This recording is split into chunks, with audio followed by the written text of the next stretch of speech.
like a worm in the storm. A hungry hunger inside of me. I can't be reborn.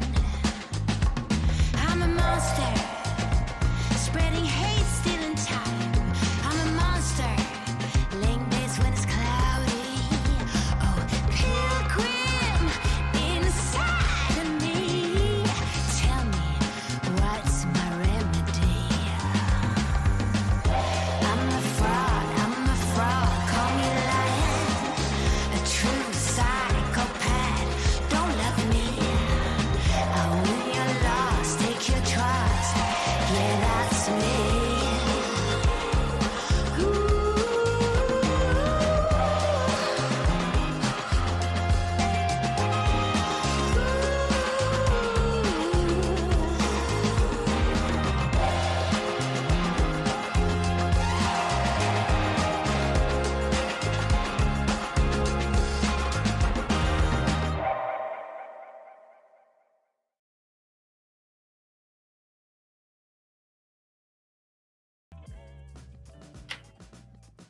Going out to all the upstarts, rabble-rousers, change-makers, and those who are just here for a revolution. You are tuned into WNLR Neon Lights Roleplay for another episode of The World Within You, our bass-boosted, spray-paint-splattered take on Voidheart Symphony by Minerva McJanda. For the next few hours, we will flip like shadows between urban playgrounds and the urban playgrounds and nightmare mindscapes contained within, well, any major city in North America. If you enjoy Persona, Psychonauts, or simply seeing the wicked bend before the uncompromising ideals of the young, superglue that dial right where it is. Before the main event, though, be aware Voidheart Symphony and the story we are about to tell will be one that meditates on the very real evils, great and small, that people subject each other to. While our players have safety tools in place and a mic in the booth, if you're catching our show across the airwaves, know ahead of time that we might touch on difficult topics. Listener discretion is advised. If you ever feel uncomfortable, you can always cut the feed and jam to something that soothes your soul, hopefully rejoining us and our renegades a little bit later. For this episode in specific, we may be covering policing underage people, gentrification and redlining, homelessness, misogyny, racism, and exploitation of sex workers. Now, I've prattled on long enough, and we have a digital studio absolutely bursting with talent. So, without further ado, let me introduce you to our cast. Starting out in that bottom right corner, Land the Dan. Introduce yourself. Tell us who you are. I forgot where I was on the overlay. And please tell us, what is a power? What is a moment of power that Scott took for himself?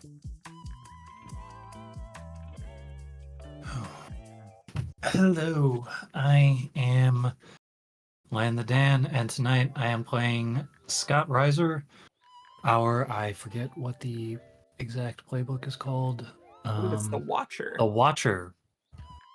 I am the Watcher, and not only am I the Watcher, I am a newly minted courtroom observer as of the last time I was on stream. So I can do even more watching. I'm one step away from a blue suit and a hell of a finger point. As far as a moment of power that I took for myself. Some kind of power. Maybe it's a moment. Maybe it's a specific title or responsibility that you took that gave you power. But like, what is power that Scott took for himself? I mean, I've always felt that there's a sort of power in performance. So I think that when Scott made the decision to start performing to, earn some extra money for himself and his family, I think that there was a moment of power in that, especially when, audiences started responding well to what I had to say on stage. Yeah, that's awesome. All right, we're gonna flip all the way to the other side. and say hello to Michelle. Hello. Hi. It's me. I'm Michelle. I'm playing Sushi, our cat. Actual cat. With she, her What pronouns is- today. She, her Definitely pronouns still today? cat. She, her pronouns. She, her today. Oh yeah. And what's power or a moment of power that Sushi took for herself? Obviously, every single time Sushi sits on a table and very, very, very slowly pushes the cup off.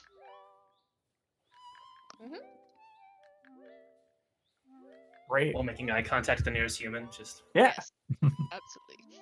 Just let them know. Hell yeah. All right. We're gonna swing across once again. Let's hear about it, Tate. Who are you? Who are you playing? well, hello Twitch and hello Internet. My name is Tate Washburn, and I am playing Jordan Karsten, the Harlequin, who is mostly here to maybe go a little bit off the deep end. We're gonna find out. Anyways, yeah, and a moment of power is probably when he integrated the last castle shard. Like he wouldn't express it, but there's a certain amount of ego of like, I could do that better. I can play Yeah. that knife's edge. Hell yeah. It's just part That of his was, gay audacity. He believes he can do everything better. may we all have a little bit more gay audacity. Let's pass it down into the center to Milan.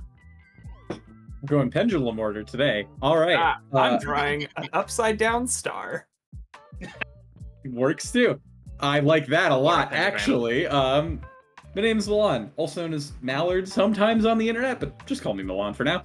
I'm playing Jovan. They, them pronouns, no gods, no masters, no genders. I'm using the Heretic playbook. And a moment of power. I think it was probably the last time Jovan actually submitted an essay for homework. It would be 10th grade argumentative essays. And just the concept of being able to do an argumentative essay on any topic, we were like, yeah, okay, I'll do it. And so they picked something utterly ridiculous, but they argued it extremely well. And the teacher was like, you didn't take this assignment seriously, I'm giving you a 0. And then they pull out the rubric and say, hey, I followed your instructions and I completed the assignment, I've earned this A. And that was the exact amount of points they needed to pass the class, so they didn't do anything for the rest of the year.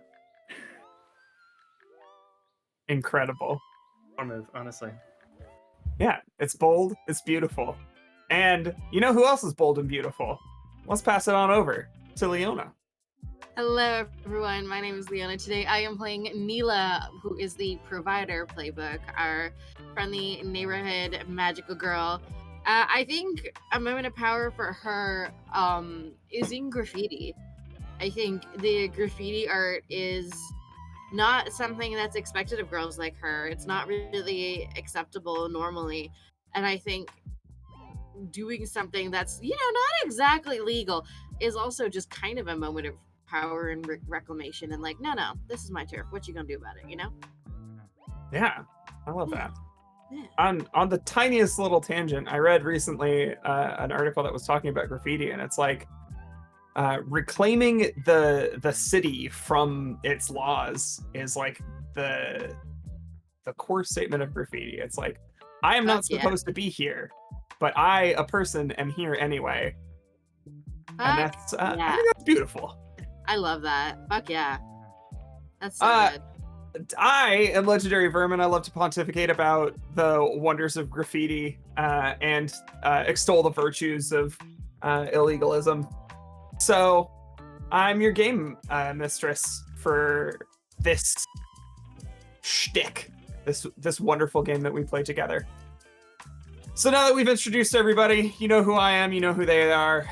Without further ado, sit back, relax, and imagine with us the world within you. So, when we last left our heroes, they were in a bit of a spot. Not only are they inside the station palace of a castle shard, a massive space station that mimics all of the sort of pulp western sci-fi that I think many of us grew up with and still enjoy. They found themselves in a strip club, brothel. It's not entirely clear what sort of establishment it was, but there they met an enforcer and brought into conflict with that enforcer and the world-changing powers that these enforcers have, these manifestations of their target's psyche. They have fallen through the floor of this club into what can only appropriately be described as a rancor pit. They are in heated and pitched battle with this entity now, along with a new large monster. So let's pick up right there. The last thing that happened was Neela leapt in front of Sushi, protecting them from a devastating attack. But I believe in this moment, you all have an opening on the enforcer that somebody can capitalize on. This enforcer is 100 faces, or 100 people, tons of bodies, all masculine, all displaying their proximity to power, their age, their wealth, and all suddenly wearing the faces of the men in your life that you respect. It is impossible to get around their proximity. I'm interested. Scott, you've been in the background of everything that's been going on so far. I don't think I'm here. Well, what if you were? They've just dropped down into a pit, but you were not necessarily with them when this happened. Do you want to join in the scene somewhere else? Or do you want to kind of like hold on to it for a minute and see how they fare at the bottom of the pit before making your entrance? Let's see how they do first. Okay. Well, in that case, with the exception of Neela, I think anybody can take the reins right now, Neela having just protected Sushi. Who wants it? Who wants the camera?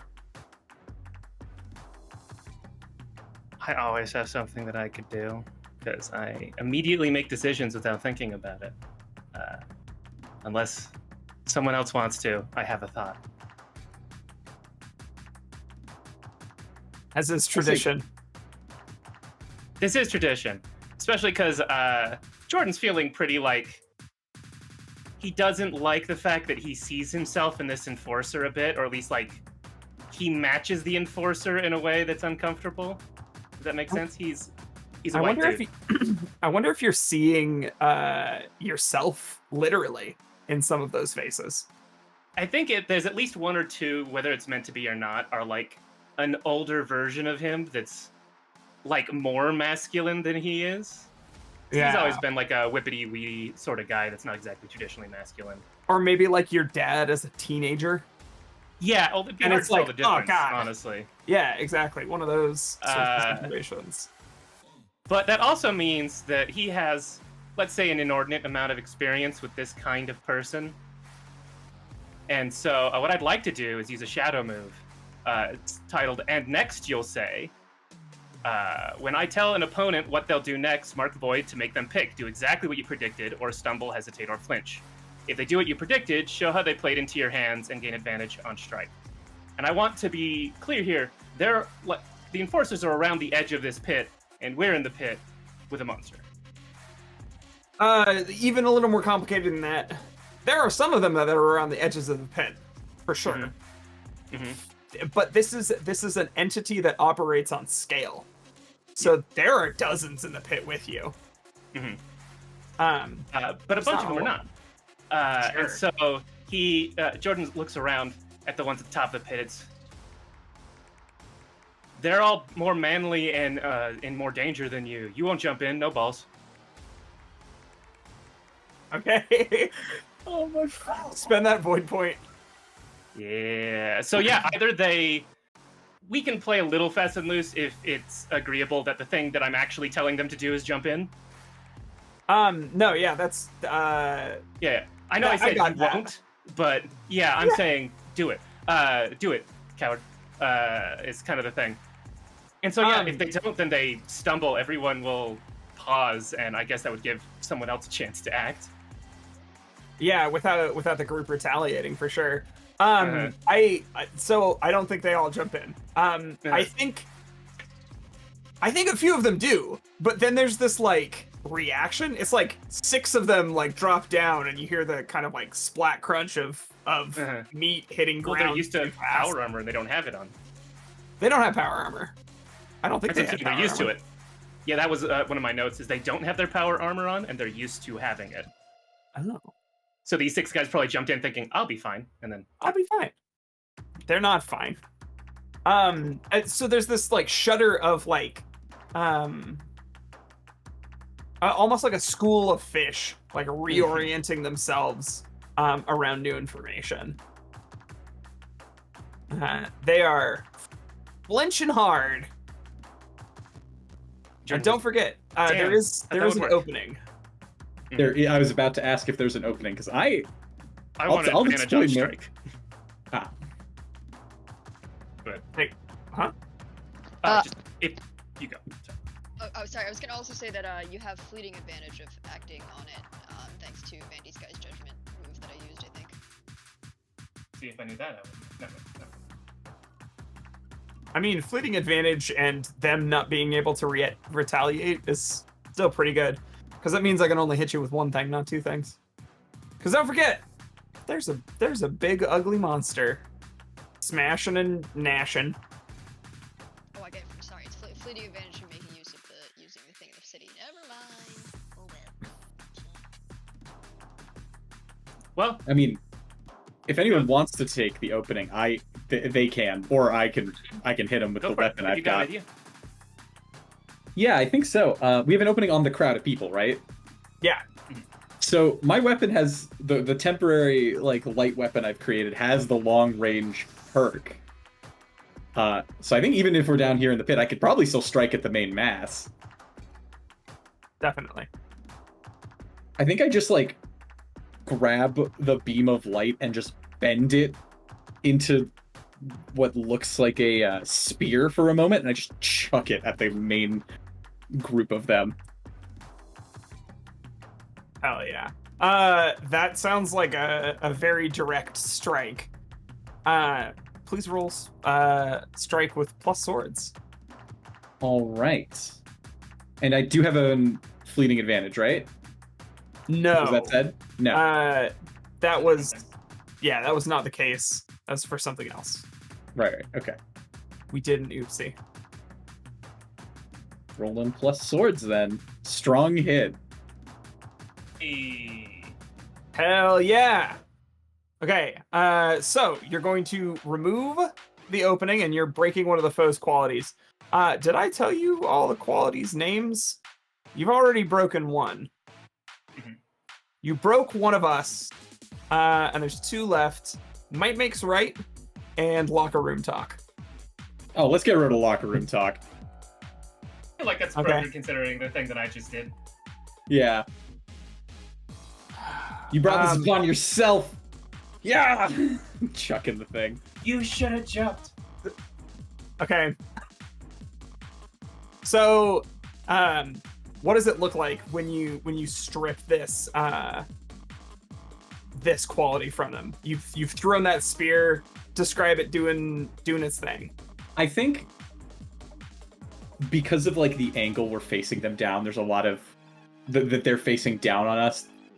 There's just this general harsh shadow that's being cast in general, and like their faces look occluded by like some sort of malevolent something. And the weapon I'm using is directly made of light. I think I'm casting a light on their own bad behavior in both a physical and a symbolic sense.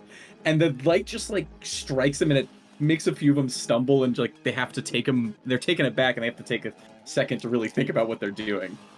The ones at the back in the shadows were like making rude gestures, and now they're exposed. Yeah. However, one of the things that happens as a result of this, is I think this is what I want. One of the things that happens as a result of this, I've been asking questions as we go along. Some of you, I believe, gave me the answer to the question. Oh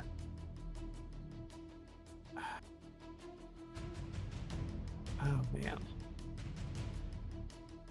Tell us about a time when you compromised your values to fit in. I forget whether or not I asked what's something problematic that you wish you could take back. Those answers, everyone's answers to those questions that I asked over the course of last session, you hear your own voice speaking them from the crowd. Everyone does. And they cascade over each other. So any secret that you were keeping within those answers, the rest of your team now knows.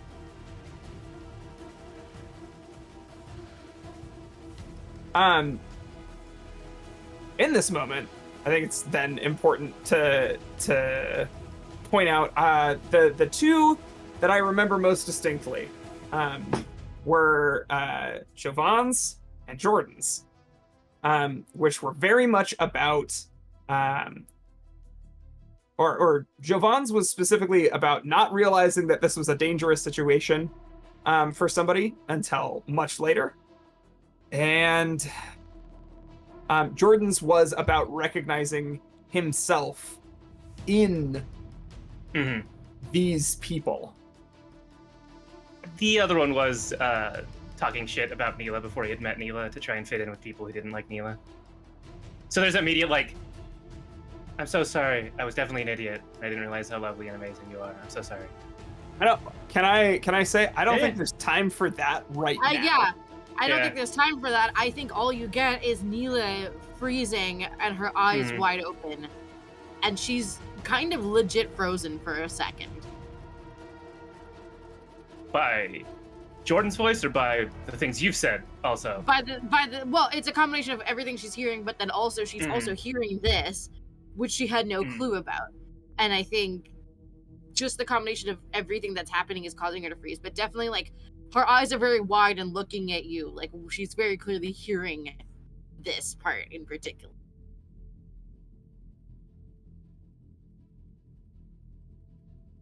Yeah. Just gonna turn that knife. No kidding. I know what the consequences were. I mean, did you? I could. With that, there is still the ongoing danger of the creature, who is going to take advantage of Neela's momentary frozenness to move up and try and have a little snack. Oh shit. Is there a move for defense? There is a move to dodge. I will try to dodge. Like, suddenly I realize that I was protecting Sushi and suddenly I'm in danger. I will try to dodge. All right. Roll plus wands, please. Okay.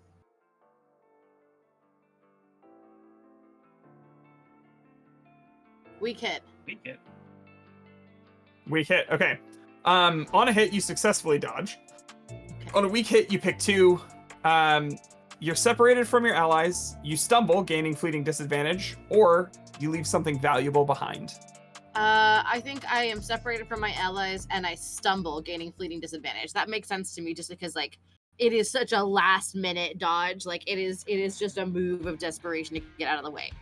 So I think she stumbles, she gains fleeting disadvantage. And I think she is because it was such an instinctive move, she's definitely separated from her allies. She is not in a good position for anything right now. Okay, tell me the way in which you're separated from your allies.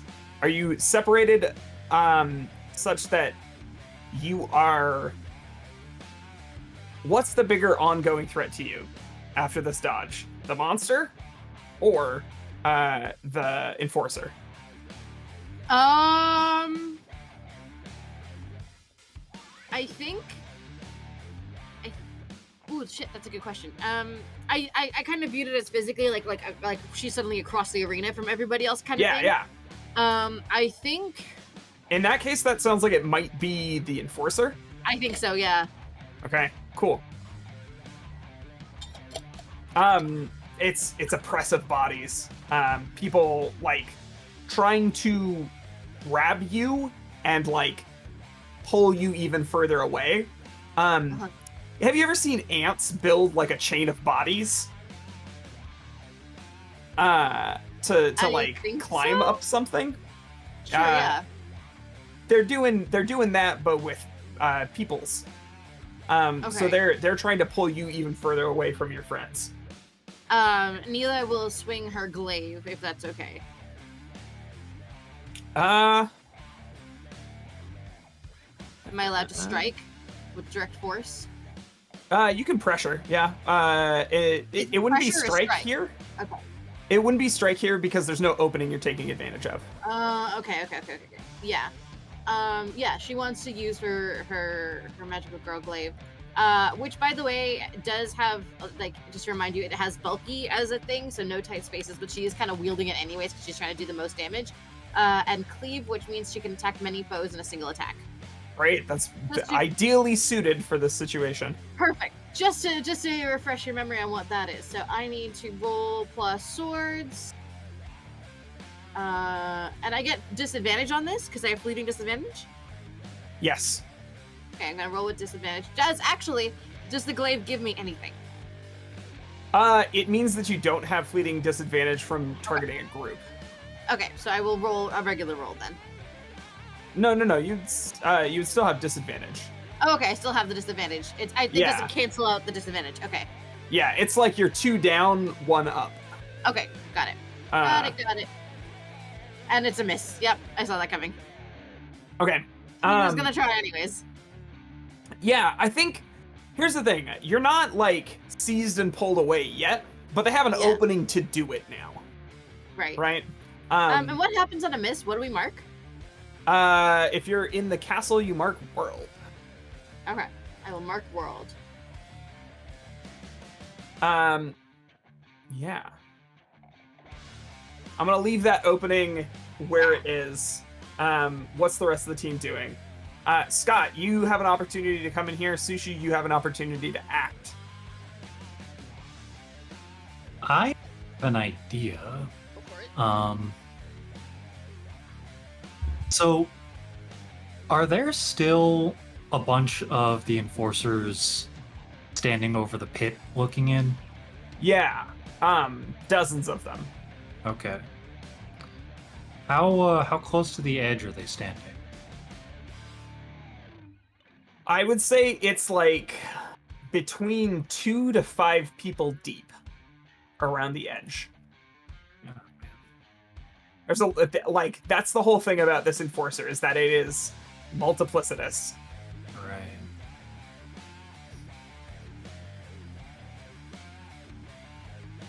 So, Scott's Focus on the ones above the monster or something. All right. Well, my original plan might not work as well as I was hoping. Tell us about it, and we'll find a way to make it to zhuzh it, or it might be good enough. Scott's dramatic arrival on the scene was going to be using his birds to try and push the enforcers who are on the outside of the pit into the pit while they're all watching. Uh yeah, I think that sounds like a pressure to me. But cuz like the goal here, right, is to get more people inside the pit than outside the pit. Yes. Yeah.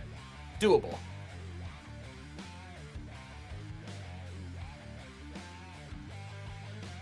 Ah, shit, that's a miss. Oh, Okay. I just Ah. barely missed too. Where is Scott popping in from? This is like a seedy bar type vibe, strip club type vibe. Right. Are you coming in through like a side door? Are you descending from the ceiling? How about, let's say, the doors whoosh open, the front door whooshes open, and a cloud of birds swarm in. Okay. In dramatic fashion. pretty Okay. much. Yeah, so they have an opening on you. That's the most important thing. And I think this opening is that like you are well separated from your friends. And this enforcer has enough bodies to deal with both you and them. So it could turn into a fist fight right by that door. Oh boy. All right, Sushi. I think what's Sushi's not anywhere near close enough to Scott to help. I'm sorry. You're in a pit. Yeah. You are in But a I think pit. what Sushi's gonna do is you watch as like the tail sort of twitches, and like this sort of like amplifier speaker begins to like pulse out sound waves, and I think we're gonna use the Sushi's weapon, stun grazing, to try and like temporarily stun the folks trying to drag Nila away.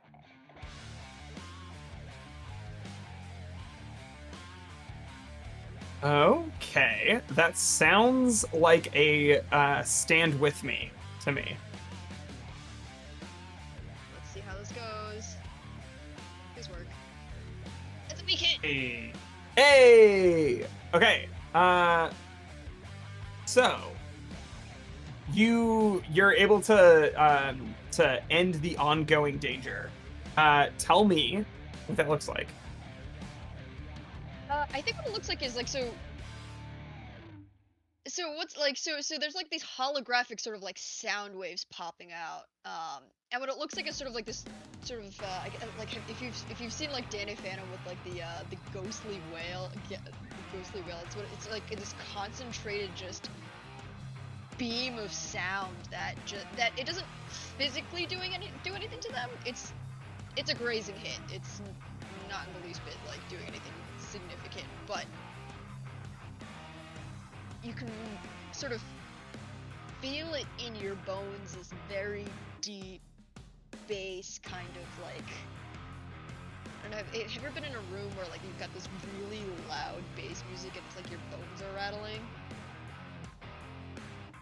feel it in your lungs. Yeah. That. Yeah. Sick. Yeah, the blast kind of like disorients and grounds some of the elements of the enforcer near Nila. And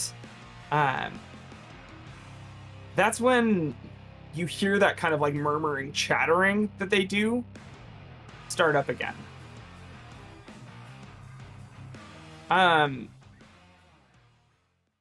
So two things happen kind of simultaneously. The first is you hear them all start to say, I'm a safe distance away. We're a safe distance away. There's nothing we have to worry about. We didn't even spend that much time there. We were never there at all. I don't remember being there. And then you watch as elements of the enforcer slowly just like phase out of existence around you. As the enforcer makes its escape. Simultaneously to that, each of you is targeted by one of these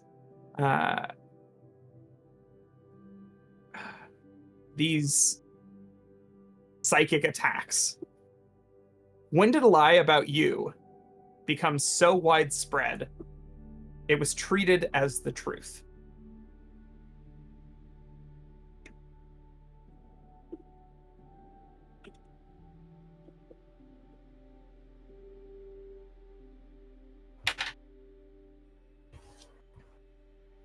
As is tradition, I already have a thing to say, but I don't want to always go first. Unless y'all need me to say for time so you can think. I need time to go for it. I think I also have one. Let's go with Milan first, just to break with tradition. Right? I think this is not even necessarily a lie that was perpetuated by students, or maybe it was at first, but it's one that gets picked up later on.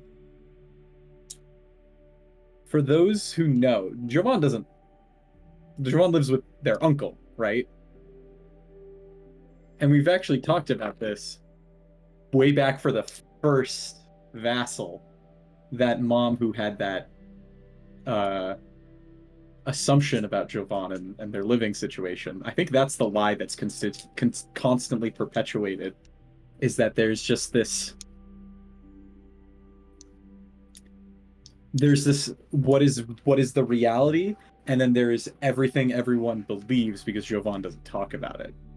And there's all these sorts of rumors about like why or how or what's going on, that there's just so many conflicting stories that everyone just assumes that something horrible is this situation. What can I ask you to get a shade more specific and say what specific rumor does Jovan like the least? Ooh. I think the worst one is when...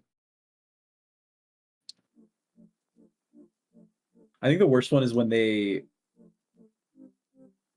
The one that probably hurts Jovan the most is when it's ascribed... Like, Jovan's parents passing is being ascribed to, like, their fault, in a way. Like, oh, they're so creepy, they obviously caused that. You know? That sort of... I think that gives them a bit of a... Just, whenever they end up on people's radar, that's one of the first few things that gets thrown around, like, oh, you know, I heard that they're the reason why their parents are dead or something like that. Yeah. That makes sense as a least favorite. All right. Jordan. I think Jordan has a lot of experience with this specific thing. You move around a lot, people start making assumptions about who you are as a person. Generally, they're not very generous ones, and those don't go away if they're strong enough right at the start. I think one in particular, one of the new cities he's moved like more than a dozen times, so he doesn't quite remember exactly which one at this point, but the lie has stuck stronger than the place or even the people saying it. Because like him and one of his like next closest brothers, because he's got like a bunch of siblings, is Jason. All of his siblings have J names. But him and Jason both like went to the same like dojo's not the right word, but like a place for like boxing MMA type thing. Like that was just his newest hobby at the time. And so his younger brother had a black eye like on the first day of school, and Jordan had like a few small like abrasions from the same place, and people made some not very great assumptions about who gave his younger brother the black eye. And I think that cut closer to like something he never wanted to be, in a way that he was not okay with. He's brushed off being like labeled as, oh, he's like the artsy kid or emo or a stoner or like tropes, but someone saying, hey, he hit his younger brother, like he's that kind of older brother, he was not okay with that. Yeah. I think he did actually punch someone over the rumor, and he was more okay with that than the rumor being true. As one would be. And it definitely made the rumor worse. Like he wasn't thinking about that. He was even younger than now, and he doesn't exactly think things through as is. All right. Does anybody else have one? Obviously, this is opt-in. You don't have to contribute one if you do not have one or you do not feel safe to do so. I think I've got one. Okay. Although it might end up being a little similar to Tate's.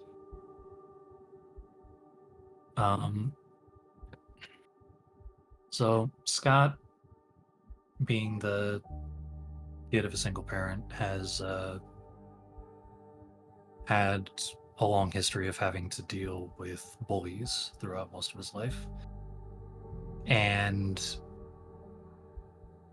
because of how much he would fight back, he got sort of a reputation for being a hothead and not entirely violent, but like it usually managed to be spun as he was the aggressor in the encounters.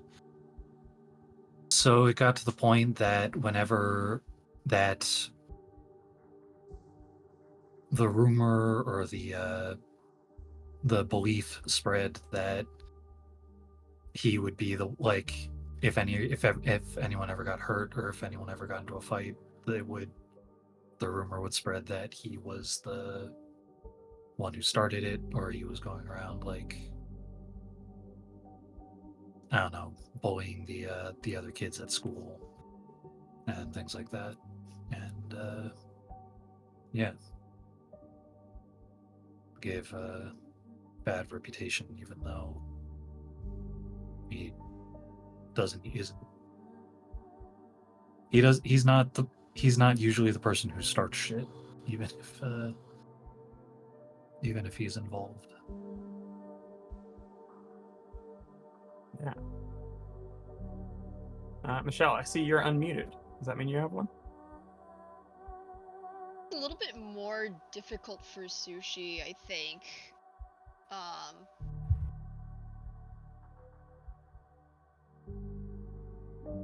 But I think Sushi you could say Sushi is a bit like the embodiment of the street cat, the abandoned sort of feral kitten. And I think one rumor that's more associated with street cats in general, but it's basically Sushi because Sushi turns up in just all of these places looking different every time. Is sort of just like this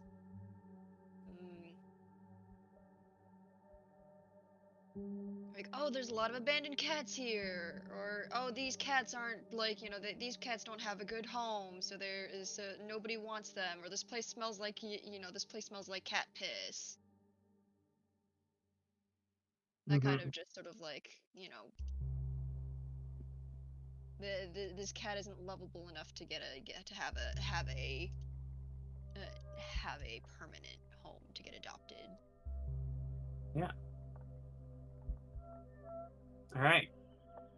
Any more? Yeah. I think Mila is kind of used to that happening to her. I think part of being South Asian some days means that like people just make up rumors about your culture because that just happens. Like there are so many assumptions made about who you are and what your culture is like. And she just runs into them on the regular, just like people misunderstanding her existence. Like, they make assumptions about like her family's expectations for her, or about her food, or about, oh, well, your religion must be like this. And it's just like, she's just kind of used to it. Like she runs into it everywhere where it's just like, oh, that's not true, but you're all gonna just like believe that it's true. Okay. Yeah, nobody's like, oh, your dad seems like he's really into the what? Yeah. No one ever thinks my dad's into the what. They think he's probably, some very specific, like something or the other, not just a cool rocker dude, Yeah. Yeah. And so I think Neela deals with that a lot, She's used to this kind of like exotification of who she is. Yeah. So Yeah, you have you watch as the enforcer like insists on their safety so hard that it manifests itself. Suddenly there is no enforcer in the room with you, but you're still holding these feelings. This creature is still menacing you all.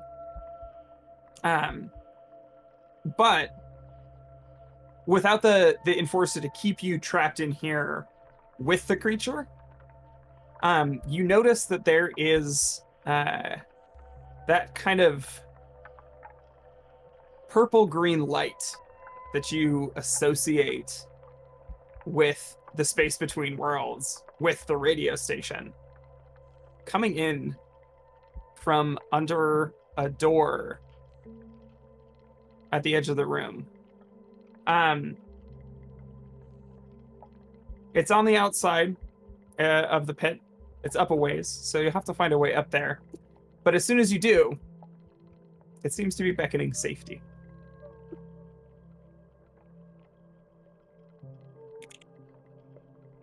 Would I be right to assume that it would be a flee move to do that? Yes. I think it would be flee. Okay. Well, can't do that yet if there's no opening. So instead, Yeah. And again, as always, if someone else has something else to do, otherwise, Jordan's going to run in and try and gather this thing's attention to give everybody else an opening, or give everybody an opening, we'll say. This is like a bipedal creature. I don't know that we described it. You described it Rancor-like, I believe, but It's kind of hunched over. It's got big long claws. Got tons of teeth. Let's say it's not quite Rancor-ish. It's got more of like a dragon-looking face. And its legs almost look like tree stumps. Yeah, its fingers aren't just like long fingers like the Rancor. It's like ending in these like almost tube-like spear-like nails, kind of syringe-esque looking fingers. And I think what Jordan is trying to do is he forms his like a whippety sword into like a hook, and he's basically trying to get next to this thing, get its attention, and just pull it in different directions to see which way is more likely to tip it over, whether it's forward or backwards or to the side. Like try and mess with its balance if it's all weird and hunched over. Yeah, sounds like you're trying to line it up. Yeah. And heck, if I can pull it so that it becomes a convenient stepping stool for everyone to get to that door, all the better. Okay. Be Plus coins. coins? Okay, coins. Plus I don't coins. think I have anything special for this, so. Mother damn. Alright. Sometimes the gang just can't get away with it. So there's an opening on you. The creature in your kind of tugging realizes that it can grab the scarf and pull you in. And then is looking to like smush you. Well, I believe I'd be better at dodge than I would about push through the pain, so let's try and do that. Let's try and dodge that. Okay. Roll plus wands. How are you trying to dodge this? You're kind of like on your scarf is like on it and it's pulling you. Sword again, but yeah. I think it's actually because the sword, it's like a self-ambulatory. Basically, as it pulls and then tries to squish, the sword is just gonna like bend to the side so that I can just drag myself out of the way of that pretty quick. It's not just from I can pull from your end, buddy. It's whatever side it wants to.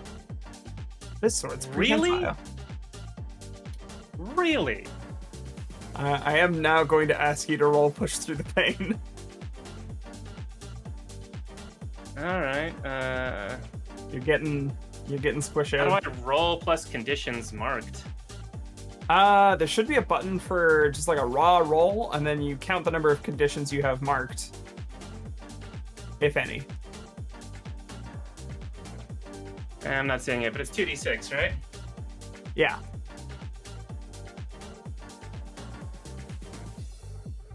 That's still gonna miss. On a miss, you're scraped by. You're knocked down, knocked back down, or winded. Let's put. Do you have any conditions on you right now? I have one. I was callous. Okay. I feel like cowed or insecure here makes sense. Which would you rather take? Hold up. Hmm? Because Mila has something that's called self-sacrificing. When another rebel would mark a condition, mark void to mark it in their place. Gain fleeting advantage on the move. This is the condition penalizes. Yeah, but how because many I think- conditions do you have? I have a question. None. I have a And the reason why Okay. I want to do this is I think Mila sees what's going on and goes, oh, God damn it. Like, shakes off everything that she's kind of dealing with and dives into the fray. It's like, we got to get out of here, right? Yeah. I have a question though. Yeah. I thought on a miss you don't get a condition. It's the 7 through 9 you mark a condition game, so you advantage acting on it. Or push through the pain. Yeah, push to the pain. Yeah. Okay. Low- You're low right. is- You're Low right. is good, high is bad. I am. You're right. Jordan gets by just fine. That's my B. I'm used to playing masks, and on masks, Yes. I can still GM at you. Okay. Well then, yeah. He just. I think Well- he still tumbles a bit, like mother. Neela, do you want to jump in and try to secure that opening though? Yeah, I was gonna line it up. Like, I was gonna have a run at this dude. Yeah. So while you're kind of looking for a weak spot while it's distracted by Jordan, Yeah. Should I roll plus coins? please do. We get. Hey. Okay. So on any hit, you find an opening. You say where it's coming from, and then pick 2. The foe sends an attack your way. The opening only lasts a few moments, or the foe sees you, and you gain fleeting disadvantage on strike. I'm gonna say the opening only lasts a few moments, and that the foe sees me, so we get fleeting disadvantage. So I get fleeting disadvantage on strike. I think Neela is just straight up the opening. Like, she's just running at this guy, and she's being very intentional about it. And she's just kind of like, okay, you're clearly like Jordan's clearly caught. I need to come at you so that you're distracted. Like, she's making herself a distraction, you know? Mm-hmm. Makes sense. She's All right. hoping somebody else can get in there. What's the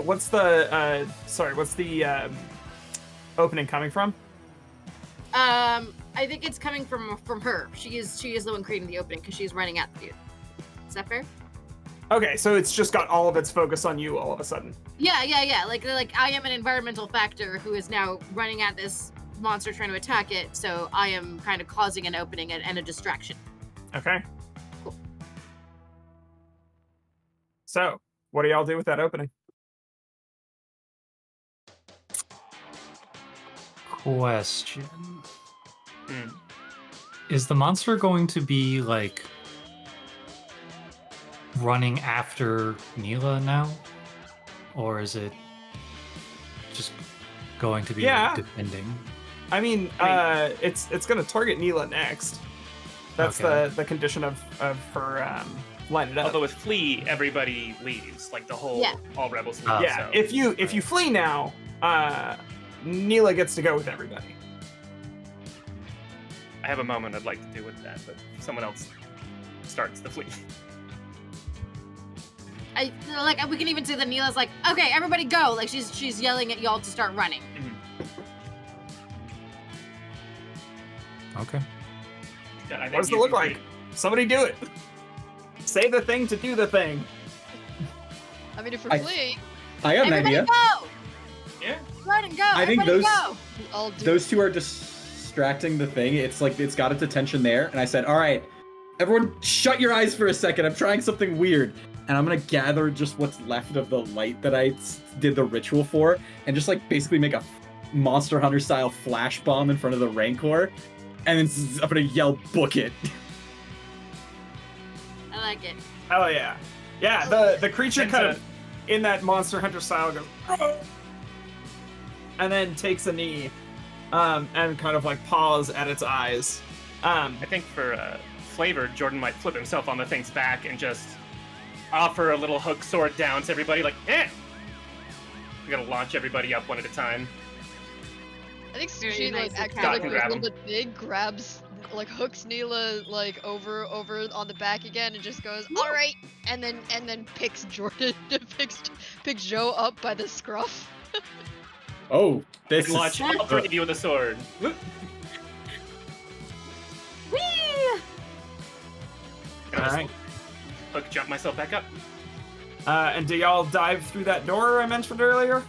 Yes, please. All right. So, you come crashing through the door, the cries of the monster fading in the distance, and you hear the familiar sounds and not sounds of that place between places. You find yourself inside a darkened DJ booth. In fact, you've never been inside the booths proper before, but you realize you're all on the guest side of the recording studio. A dark sign in red letters says "on air."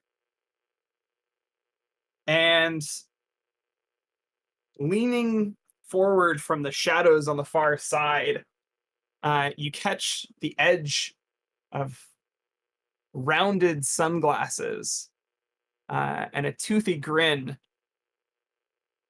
I was wondering when y'all get here. Come on in, put your feet up. It's time to take something back for yourselves. And that is, I think, where we're going to cut for the moment. We're going to go on break. Get excited for us to come back. Take your walkies, wiggle your toes, drink some water, and catch up with us in just a few moments. Can't stop me. It's gonna be wine the whole time. Hello, and welcome back to the world within you. If you're a longtime viewer, you know that we on the world within you are always supporting causes every single episode. It's very important to the mission of this show that we look for ways to give back, and we encourage people to do the same. There has been an ongoing humanitarian crisis that I'm sure you've heard about by now. The people of Palestine, specifically the people in Gaza, need relief. There are so many ways to contribute to support Palestinian relief efforts against an ongoing genocide. And today we want to direct your attention towards the Project Hope, which your aid goes to giving people in Gaza supplies. For as little as $7, you can make sure that somebody stays warm under an emergency blanket. For more, you can make sure they have somewhere to sleep. Make sure that they have the tools to meet their hygienic needs, or even provide a community with enough funds to have a doctor. All of these things are so super crucial as the infrastructure of that region is constantly dismantled. So if you can, please look in our chat, go to the Tiltify, please donate. This is an important moment. It has been a moment for quite a while, I know, but that does not mean that it's gotten any less important.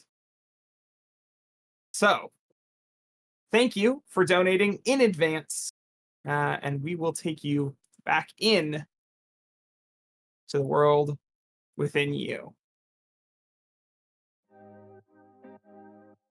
So,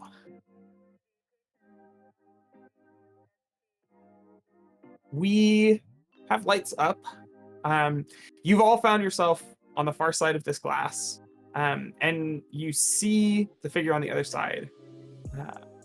Round glasses, dark tint, dark skin, Closely shaved head, kind of a masculine looking person, in a like loose linen suit. Head,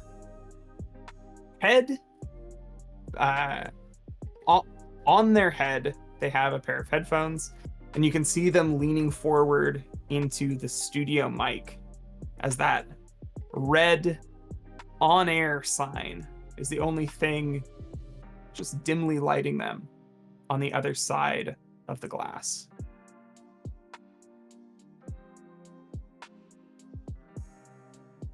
Well, Etteridge City, I say, looking at the on-air sign.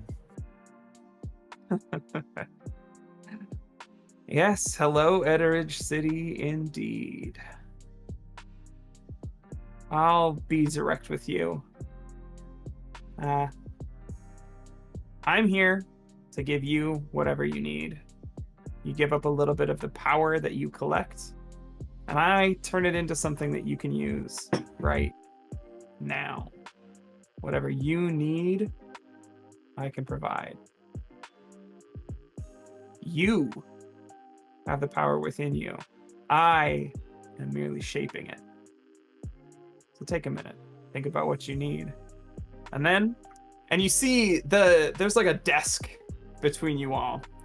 And you see some lights go on behind this figure who is relaxed back in his chair.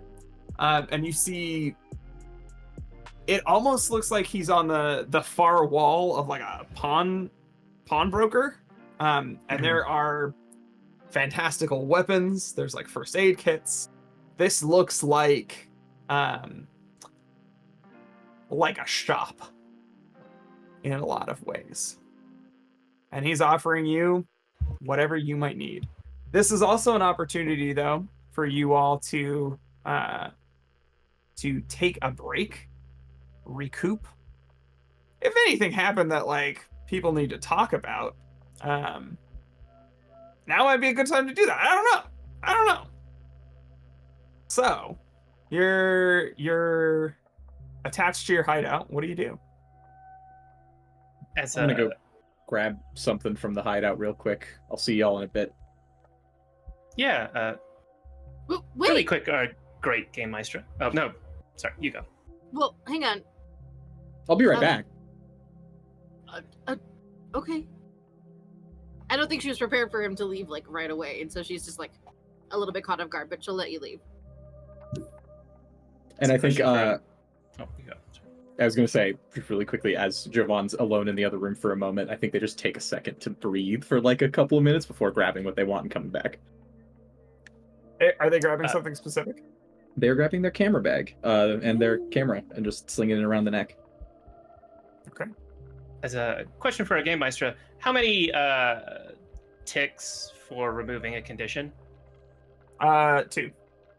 2. All right. Well, I'm going to remove 4 ticks between Void and World to get 2 gear options and remove a condition. What gear are you taking back? A lucky charm and my fancy jacket. Because we're sci-fi themed, the fancy jacket's actually like a hollow projector on a black harness over his already like very sci-fi belty black like shirt and pants. And then it as soon as he slaps it back on, like they just have it there. It's the most obvious, like, well, thank you. And it's the holographic jacket of like a bunch of red polygons with yellow like on the lines of it. And the lucky charm, I think, is also kind of what removes the condition callous. The lucky charm is a stylized, fancy, like sort of metal medallion that is actually a little drawing. It's like a fancier version of a little drawing of a bird that Jazz drew for Jordan one time when they moved to Utah from, I want to say, like Texas. There's like a specific bird you just don't see in Utah from Texas that I don't know enough about. That like Jordan enjoyed. He was really into bird watching at the time. But Me as he checking picks for heck in the chat. yeah, heck, where's our bird facts? Anyways. But as this happens, and he like picks it up and smiles at it, he's to Neela. It's like, have you ever gone to like a whole different place? Like lived in a whole different state, even. Like not just down the block, not just the next city over. Honestly, I don't think I have. If I It's would, I did. I'm too young to remember it. it's destabilizing is the word I'd use, to not have anybody near you that you know that like keeps you the person you are. I don't think you realize, or I didn't realize how much your friends mean to you when it comes to that, more than your family, weirdly. Which is just to say that you probably heard me say some unkind things or an echo, and I'm sorry. I'm sure my apology in the middle of all that wasn't good either. I was feeling a little rough. At the time, I was also feeling pretty rough, and it's not an excuse, but you're a really good mom friend, not a nosy, busybody one. You've always respected my personal space. I'm sure everyone else would say the same. And yeah, he Mila, bows his head a bit. before you respond, there's the character across the way is a representation of the void. The void is a manifestation of the fact that you matter. Mm-hmm. And so there's kind of a flash across those glasses that catches your eye, and in your head you hear, "You don't need to accept his apology if you don't want to."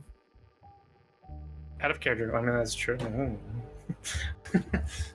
not trying to say, I'm not trying to like pitch you against each other, but I'm also no, just of course. like, The void's just doing the void's I'm here to job. step the on void's brakes. doing the void's job. I'm here to step on and- brakes. I don't know about you, but Well, yeah, and I think Neela responds in her head to the void, and she goes, "But what if I want to?" If you're looking at the DJ, Yeah. you just see And yeah, with that out of the way, Neela turns to Joe, and she's like, or Jordan, I Jordan, guess. but yeah. Yeah, that's what I'm like. Wait a minute, let me get this right. No, to Jordan, and she goes, honestly, it's because I've never moved that I think I understand. I couldn't imagine leaving my home, even my neighborhood. Parkside Boulevard, well, I call it Boulevard Boulevard because that's my home, that's my family. The idea of leaving what is safe for me, what is home for me, the idea of maybe even moving away someday to college scares the shit out of me. The fact that you had to move all over the place, I don't know, man. I don't know how you do it. I don't know how I live without, like, even dumb things like my hairdresser. Like, the place I get a haircut. Like, everything is so familiar, and it's home to me. And the fact that you don't have that, like, I don't know. It sucked, obviously. It stung in the moment, but I think I get it. You were just doing what you needed to do to try and fit in. Right? It's it's not a good excuse. And he runs his hands through his head. He sort of scratches. Just you guys make me better, I guess is what I'm saying. Yeah. I didn't have friends, so I didn't know who I was trying to be. And thanks. And you see Jordan without words for a second. Not me, because that's how I am as a person. But Jordan for a second is, and he sort of walks into the rest of the hideout for a bit to find a couch to sort of flop down on, start picking at his like sword turned guitar. You leave and you don't see this, but Neela kind of like, she meant it, but it is a lot. And so I think everyone else just kind of sees her like deflate a little bit and like, whew, that was heavy, you know? But she's definitely still interested in the offerings of this DJ. She's Yeah. not quite ready to leave this space just yet. Yeah. Does anybody know can anybody imagine an object that they would want for the ongoing delve that they do not have? That looks like Milan has something. As we discussed, I grabbed my camera bag from our adjoining area, right? Mhm. And I'm gonna just sit down in front of the void. I need a new weapon. And I was thinking for a while what that means. Someone told me that shining a light can be the strongest weapon of all. And I know that sounds cliche as hell, but whatever. Sometimes cliches are cool. What can we do with this? I just push the camera over.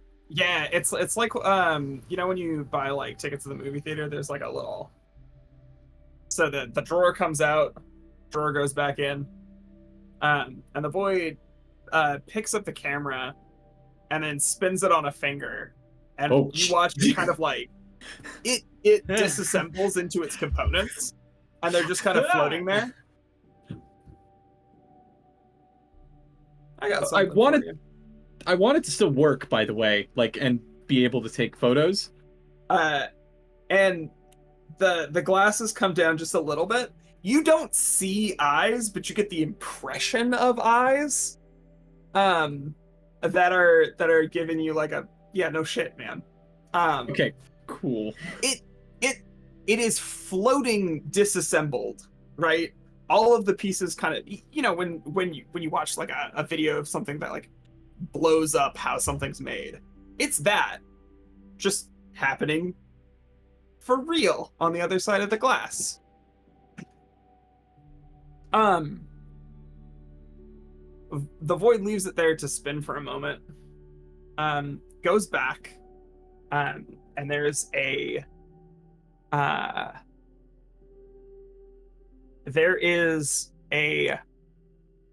black feather in a bottle, and the edges are kind of singed, like it's perpetually a little bit on fire. And the void brings it back,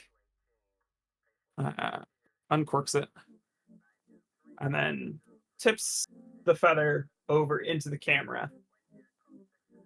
And it becomes on its way out this kind of like brilliantly bright flame. The camera closes back in on itself, is whole, and the void passes it back. So you came into the delve without a weapon? Or did you have one? No, because my Okay. old weapon was how my lighter manifested, and Joe doesn't have that. Okay. I got chucked somewhere a while ago. I'm still gonna make you give me 2 points. Is that cool? Yes, Cool. and both of those are coming out of void. Great.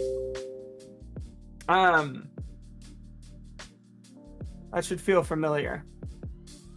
Nothing in it that you didn't already have. And I'm Anyone gonna go mess with the settings and make sure it still works in the corner. The void. The DJ rolls his eyes. Nerds, am I right? No, I'm kidding. That was very out of character. Pop a new But it's very film in true. there. Yes, 100%. This is tough because I don't really want to give up anything that I have. I mean, you'd be giving up points, if anything, but you also don't have to.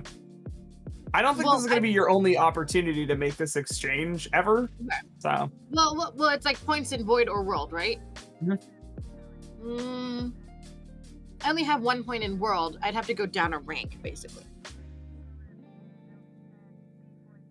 and I would lose that advance. How much would it be for a piece of gear, I guess? If it's a piece of gear you already have, 1. If you want to tell me about something that you think would be useful on this delve that you don't already have, we can haggle over price.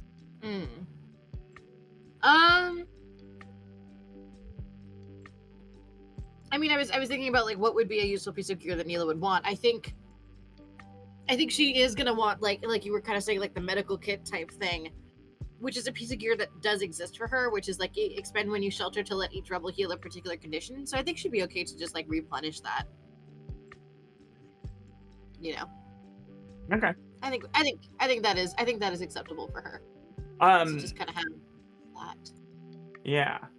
Great. And I'll just spend my mark in world that I take in this session, and then there we go. Yeah.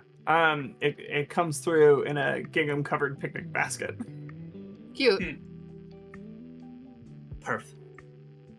I don't know, man. There's Neela's kind of like done shopping, but there's just something about this dude that she's just like, You're free to talk to him. I know. That's the thing. She's not sure what to say. But I think the void just like sees her looking with just like so much curiosity. Like she doesn't quite, it's like she kind of knew what to make of Vandy Sky, because Vandy Sky was this very like warm, comforting, earthy, grounded type energy. Well, I don't know. Did y'all meet the world already? I'm trying to remember. Yep. Was that not Vandy? Nope. No, there's the world, there's Vandy, there's the bird, whose name I'm forgetting off the top of my head. Boris. Forest. Forest. And then there's Void. Well, Those are all the like. Yeah, I think we've met World, and I think we've met Vandy, and I'm pretty sure we've at least I've known met of Horus. Horus. Yeah, like some of us have met Horus, some of us know of Horus, and I just don't think she knows what to make of Void. I put it to you that as the provider, your relationship with the Void is a tenuous and complicated one. Sounds about how she's feeling right now. Yeah. Yeah. The Void is claiming that power for yourself, putting yourself first in difficult situations, and That's hard for her. I mean, we already talked about off screen how I keep imagining Anderson .Paak as being the face claim for the Void, and how he's an attractive man. What can we say? Yeah. But there is an attraction to that, not as a person, not like, oh, that guy's hot, but like there's something The to idea that. of him. Yeah, Well, the there's idea also- of that there's an attraction to what he represents. Yeah, there's an attraction. I think Neela's kind of like feeling all kinds of ways, because she is kind of attracted to this power that the Void represents in a way that she didn't expect. And it's beyond the visual representation, but there's just something else there. And I honestly think she's just kind of standing there thinking. I don't think she knows what to say just yet, and she might think on it a little bit more, but she's just kind of, for now, I'm going to let her think, and maybe she'll be the last one out of the room, and she might have a conversation. Sounds good There's to an me. excellent meta narrative that Jordan immediately was just chill with this guy and just bought stuff and already has a rapport with him. Like that's And of That's course, not bad. our very provider it's worldly gal is like, like it's very fitting. It's very fitting. What about Scott and Sushi?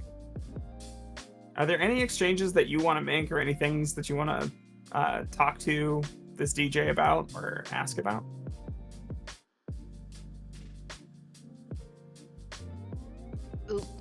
Okay, I'm talking now. So, Scott, you want to go first, or you want me to just start chatting? I mean, Scott could buy something.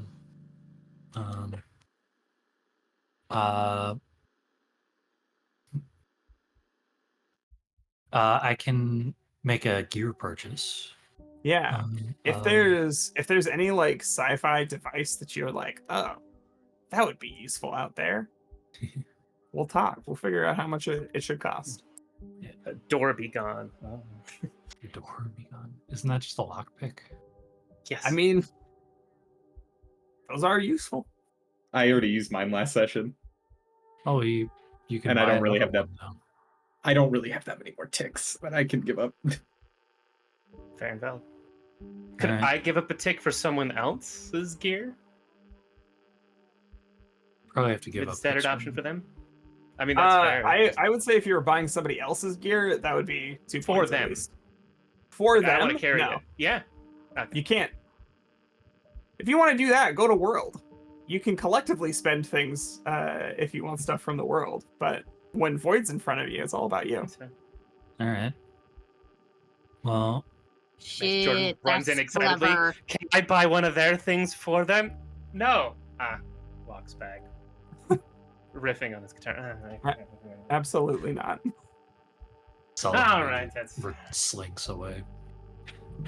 Anyway, I want to buy smoke bombs. You want to buy smoke bombs? Yeah, I think smoke bombs is just a 1 point purchase. Yes. What are you taking that out of? Void, I guess, or world.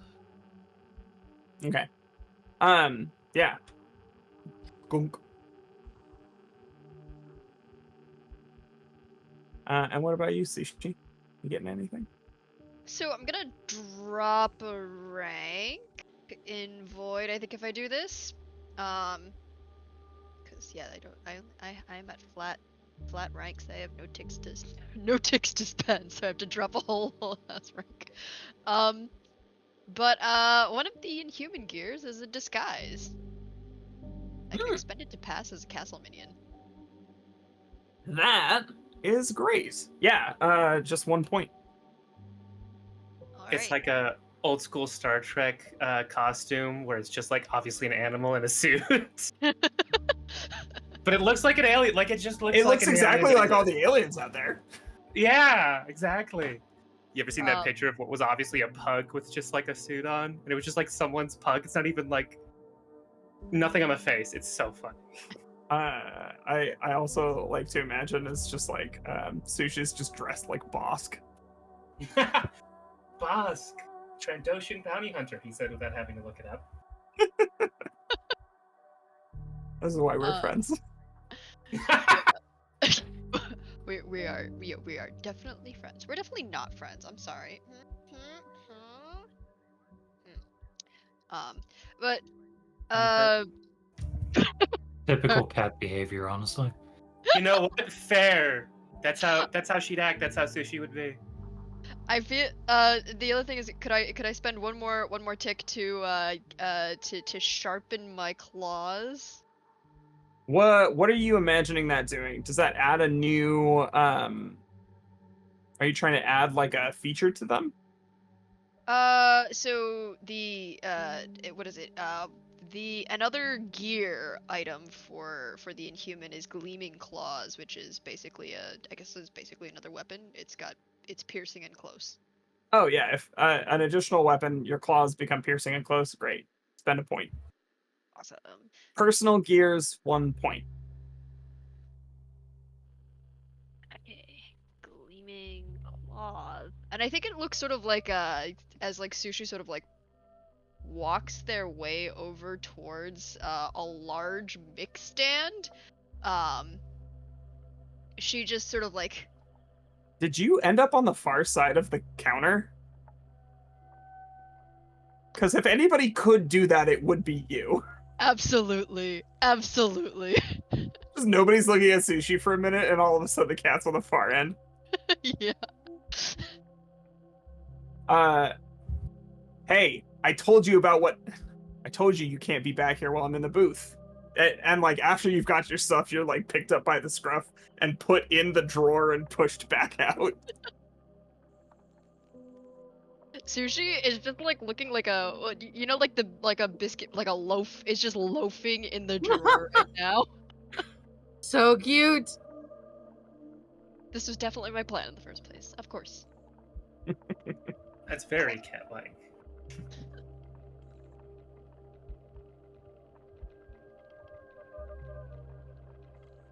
Is that everybody I gone? would like a word of void as we leave, but not. Ah, Yeah. I think you're gonna have your word first because I don't think Neela wants anyone else to hear her. If that is Fair. cool with you. Well, looks like everybody got a little bit of something that they needed. Thank you. I'm Jordan always walking here in for again. He's like riffing.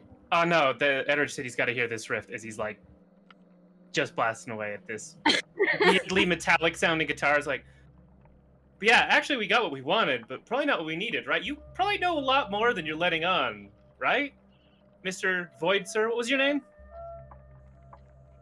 you. You can just call me the DJ. There's like 2 other DJs in this place. That's not a useful moniker. I'm just saying. Vandy is his own person. And World? I think of her more of a producer. But you know, feels a little weird you're not giving us any words of advice or warning, considering you're like the representation of the shit we're dealing with out there. I Just a am thought. not the castle. The castle is its own thing.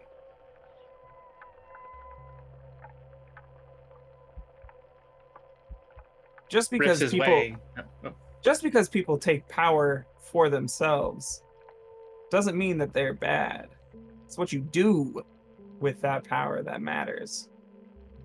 Whether or not you build yourself a little turret to look out over the world and tell yourself, yes, I am better than all these other people. I just provide the tools. And that tool can be used to build that tower. It can also be used to knock it down. I don't judge. I just watch you work. Weapons dealers never do, Jordan says as he just... I'm assuming the door we came in is the one we're going to go back out. He'd probably just start walking out that way with the final line to try and keep the last word because he's a dramatic son of a bitch.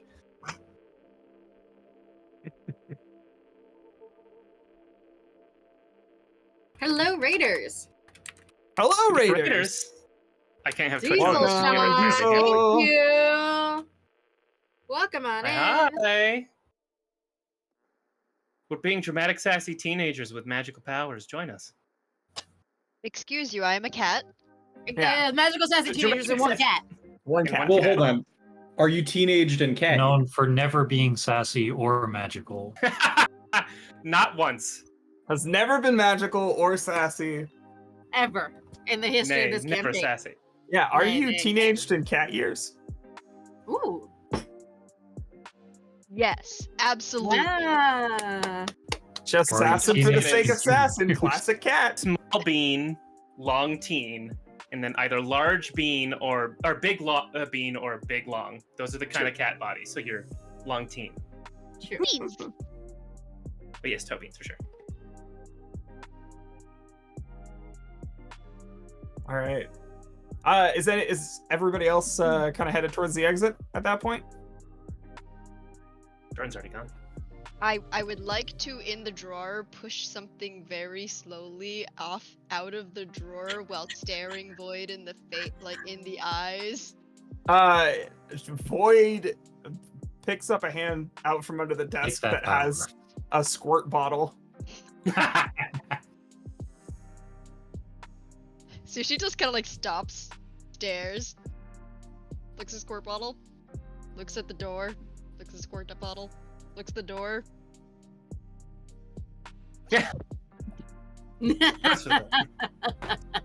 Look, I'm with Void. At that point, you have to do a preemptive strike. The cat will look you in the face and knock that thing over and make for the door. It's just gonna happen. Yeah, Sushi's gone.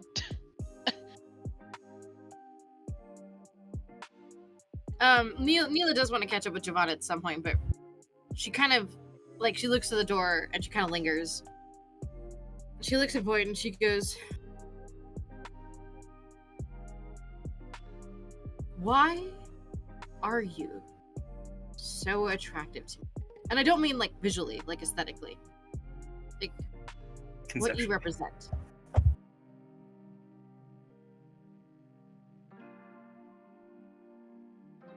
Grass is always greener, kid. But is it actually greener on the other side? I feel like too much of you could be a bad thing, you know? So could too much of her. I guess that's the push and pull we do in the universe, isn't it? Nobody's ever in balance. Balance is something that you work to maintain. Hmm. You never stop the act. And if you do, well, it's like that tower game. It all comes crumbling down. Even if it does, you can get back there. Hmm. I don't sweat the details, though. No, you don't seem like the type. Thank you. That's very insightful. I'll think about that. And you, maybe. You do that. Stay Right. safe out there. Keep yourself safe.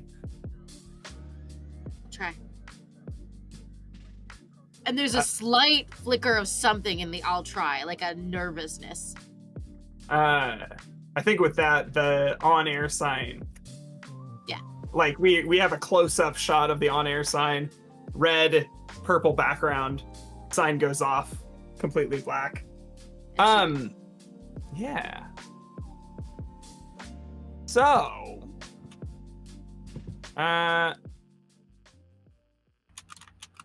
think this takes us back to a traversal, which we haven't done in a second. We have the exploration move, travel the labyrinth. So we're at a point where if you want to keep exploring the castle, absolutely something that we can still do. There are still things for you to accomplish. You can find out more about the vassal. You can go see if you can hunt down where that enforcer got to.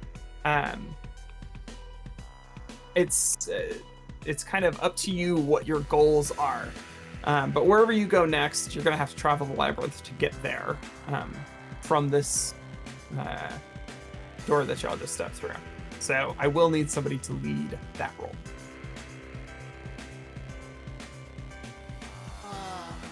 I have 3 ticks and blood, but when I travel the labyrinth, I can mark Void to guide us anywhere. I'm also fine marking Void for guiding us. Me too. I think we all are. I'm gonna turn to Sorry. the group. Can we confirm, sorry, out of character, can we just confirm really quickly what we're doing next? I was actually gonna say we should do that in character. Oh yeah, that too. We step back. George's checking out his cool holographic jacket when you guys enter. He's just,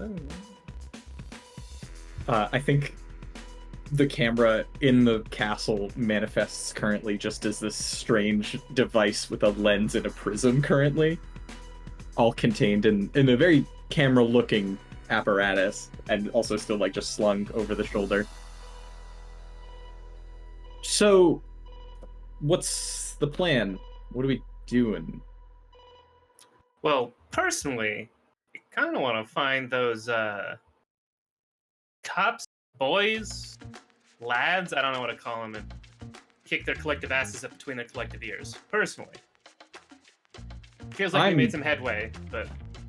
I am right We there made with it you. up? That does sound fun, but Yeah, fun, that's the word. Not satisfying, vindictive, or maybe a revenge plot. But yeah, fun, sure. Those things can be fun. those things can be very fun. Down? I got their scent.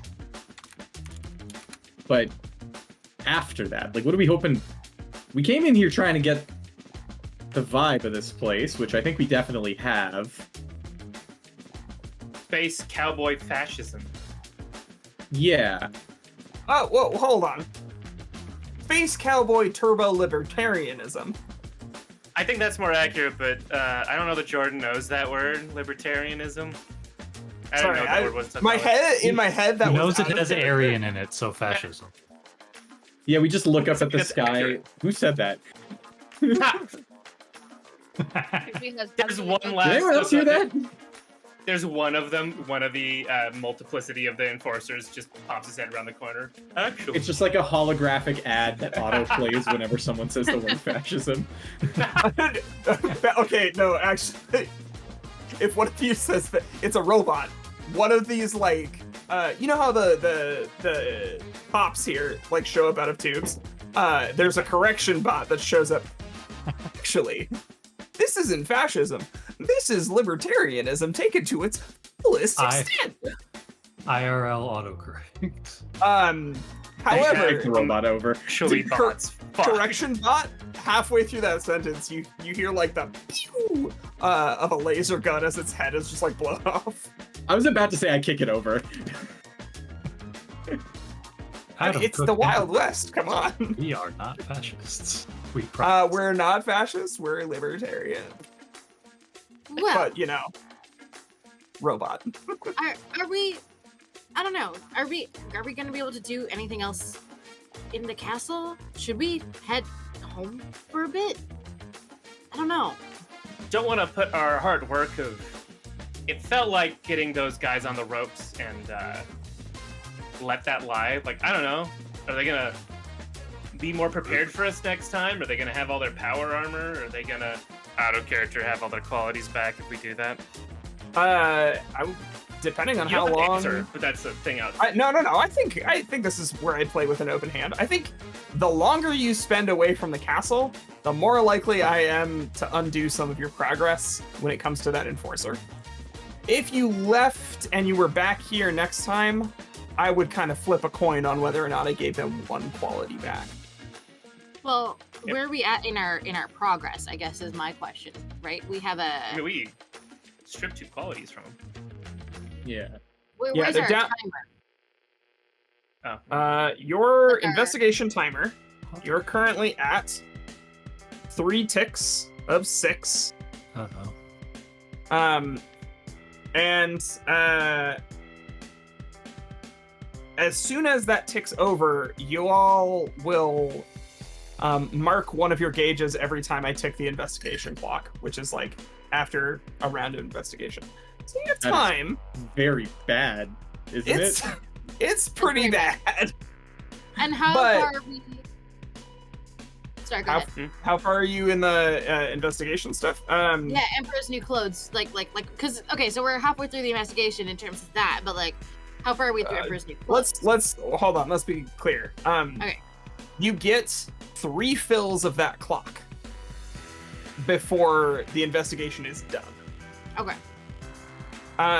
So you do have time. Okay. Quite a lot of it theoretically. If you could manage your gauges. So confronted the vassal in person in the city. You've not done that. Uncovered the full details of what they're planning. You've not done that. Meet the people the vassal holds dear. I don't think We met his ex, but I don't You know. met if his we I have an met idea. people. Yeah. I How have an hung idea up is for he that. about on that? I have an idea for confronting him in the city, actually. sure. I was actually I didn't catch what Dan said. How hung up is he on over his ex? Nah. Yeah, how important is she to him? I don't know. This is what exploring the castle is for. Fair. You could probably find out a meaningful answer to that. Defeated at least one of their enforcers, so you haven't done that yet, but you're very close. Your mundane self has suffered at their orders or hands. That one you have done. There's organized resistance to the vassal among the city's people.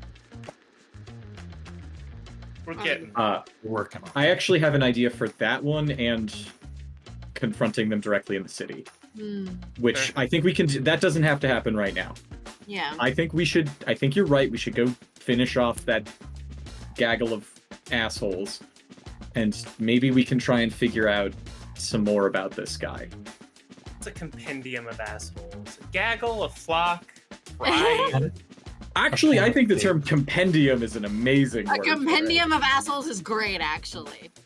They don't deserve their own word. They're assholes. I think defeating at Binders least and one of their. binders full of assholes. I think I wasn't imagining like the monster manual. Oh, I was imagining Mitt Romney. I agree with defeating at least one of their enforcers while we're at it, and then like I think if exploring the castle will help us to figure out more clues about who the vassal holds dear and like more details about what they're planning, I'm down for that. Like if we can stay in the castle and get to finding clues, I'm down for that. Cool, because I'm good to do more castle stuff, and I feel like if we can find some place that we can stage the ambush, that could be very useful. Yeah, I'm down to remain in the castle if it's gonna help us. But I was trying to figure out where we're at in that process because I don't know if we've done a whole lot of Emperor's New Clothes yet because we're still pretty early in this one, you know. Fair. But at least my vague understanding of what a plan is I can be a distraction, y'all can jump them. We're not looking. We just got to find a good place where we can get all of them to show up in the same spot. Which, Actually, I don't know. If Crime? we re-engage them, are we gonna be back in the ranker pit? Not if we pick the arena, I don't think, right? So the arena changing was something I can just kind of do. Yeah. You won't necessarily go back to your Rancor pit, but there's plenty of things that I could throw at you. We haven't even done a trash compactor scene yet. Or did we? What? we did an incinerator Trash scene. compactors. We did an incinerator scene, you're so right. Quite the same. No thanks. There's Different font. tons of legs for where we could go. I mean, I could so concerned. psychopomp us to the individual psyche. But Oh yeah, just- you do have a magic power for that, don't you? Yeah. I'm just saying, if we commit one of us, I'm volunteering, commits a very loud and obvious crime, we do crime, they have to come running, and the rest of us can be hidden to, like, ambush Well, them. hold on. We shouldn't let one person just be on their own like that. That's a really vulnerable position. So someone It's should not go on your with own, you. it's Team But it's- crime. everyone else is hiding around it. It's a Hiding trap. around to jump them. Yeah. It's bait. Yes, I still think take someone with you just in case. Nah, I want more people to ambush them. Besides, I'm jukey. I think I should be the one. I mean, they ignored you. I guess they I also wasn't kind of trying to ignored pull me. attention. Yeah. But if I speak out, that'll really piss them off. True. True. Hmm. I just realized that we didn't discuss whether or not Scott's look had changed when they went to a sci-fi world. We're We're we having need this to talk about discussion, that. and Scott's just in the background. It's just Yeah, Yeah, we haven't you have talked that? about what sci-fi Scott Ryder looks like. I just imagine Jordan with a sword, like, scoops him forward, like, you need to be involved in this conversation, Scott. And he's like, oh, hey. What's it look like? I want to know. So I had so my original idea was probably gonna be like sci-fi hacker like gear, but I think someone's already using that in this party. No, I don't think so. I don't think we have a That's more hacker. fashion / Han Solo. Yeah, you were glowing. You were neon lit Han Hologram Solo. jacket. Yeah. Yeah. I'm But I did post-apocalyptic have- desert planet. I did have one other idea, which is do you guys know the game Hi-Fi Rush? I love Yeah. Hi-Fi Rush. Okay, you know the final boss of Hi-Fi Rush. Nope. Oh, well shit. Nah. I have not finished that game yet. Oh shit. All good. I don't mind spoilers. Okay, well, you know who it is because it's Yeah, Kale. it's the the guy. guy. The guy. Yeah. So in that fight, so for anyone who doesn't know, Hi-Fi Rush, you're playing as a loser and you're going around fighting taking down an evil corporation by fighting all the executives. department all the executives, who all have cybernetic implants, or like some cybernetic parts. So the final boss is against the CEO, who is normally going around in this like, like kind of like brown, like suit, like tan, like suit, and with like big, like with like kind of big lapels. Yeah. And then in the fight with him, his suit basically turns into like armor, like metallic, like armor that still looks like a suit. Yeah, he has kind of a Doc Ock look when I pulled up pictures. Yeah. Mecha suit Doc Ock, yeah. Yeah, so minus the tentacles, I was thinking that like Scott's coat from his normal delve look basically like turns into more of like a cybernetic like pseudo armor. That's so cool. Yeah, that rules. If it sparks joy, what if normally the suit looks white, or the jacket looks white, except that's actually just a layer of these like the birds. They're not paper as much as there's some kind of sci-fi bullshit, but they're like living on the jacket. The more you expend them, the more it's like the black underneath. They're like nano machines. Yeah. Or If you like that birds, idea, they have take it. drones or something. Yeah. Yeah, that rules. Hundreds of tiny drones.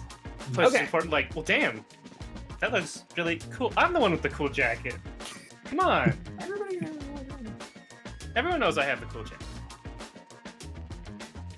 We can have more than one cool jacket in the group. This is fair. There's never enough cool You don't jackets have a in the world. monopoly on cool jackets. Besides, I've had a This cool jacket this whole time. Let's be very clear. As long as Never they're shed the cool- Yeah, Jordan, are blade. you ignoring Neela again? Don't do that. Don't. That's Mm-mm. We need cool Neela's jackets Neela's that laughing. Yeah. have nice fur. Sushi, you don't need a jacket. You're amazing all the time, regardless. hey, as Although long as I'm no one's sure- trying to cop. her- I'm Yeah, sure small Neela cute can jacket. make a little kitty-sized costume. For Sushi. Oh yes, if Sushi wanted. An Be alien sure to walks make it by as and is like, embarrassing as possible. nice coat, nice coat, nice coat, nice coat. Code appreciator. It's a coat of fur. Man knows good taste. It is a coat of fur. All right, but we should find a place where we can make a lot of ruckus, or one or two of us can make a lot of ruckus for the rest of them to get the guys. I mean, at if- least that's my plan. If you want the I'm- plan to be you and Neela cause a ruckus, and then us three, we can try and get the drop on him. That sounds like a plan to me. I'm happy to do the unstoppable force thing. Become real big, bad, and scary.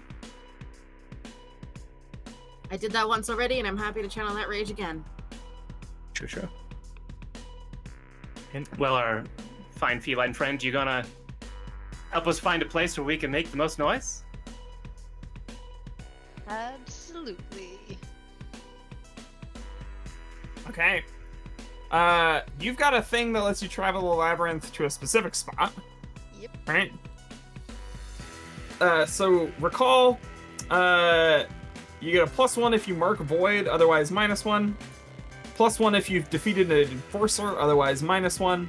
+1 if you've spent time studying the vassal, otherwise -1. So you get at least a +1. But whether or not you get a +1 overall is up to whether or not you mark void right now. I have to mark 2, and I go right back to rank 3. I can. Well, you get a power up now. I could mark it if you don't. You can't mark it in the leader's place. I see. Yeah, sorry. So I guess we roll. Yeah, go ahead and roll with a +1. Regular. So it's a regular roll. Yeah, flat roll +1. +1. That's a weak Hey. hit. I love a weak hit. Okay. So on a 7 to 9, you get to pick 2. Or I get to pick 2. From the list.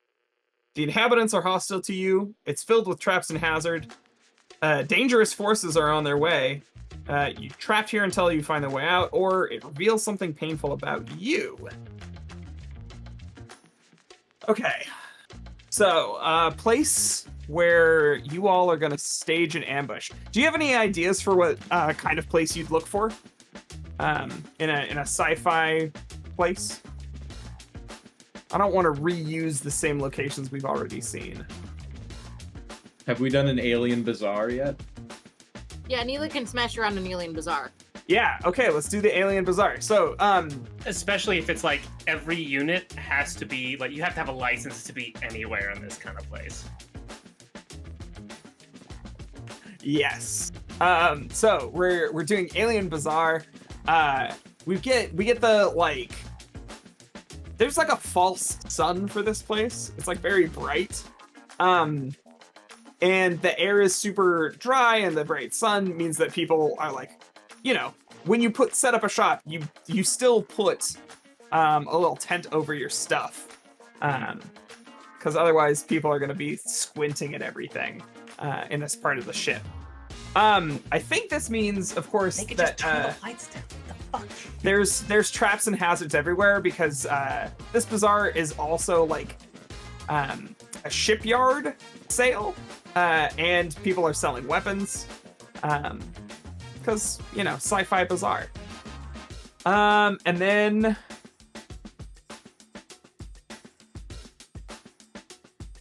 Oh, sure. Oh, sure. Sure. Dangerous foes are on their way. Hey, yeah. And they're from Wisconsin. They're Canadian. I was going for Who am I? Midwestern. But Yeah, it's more Midwest.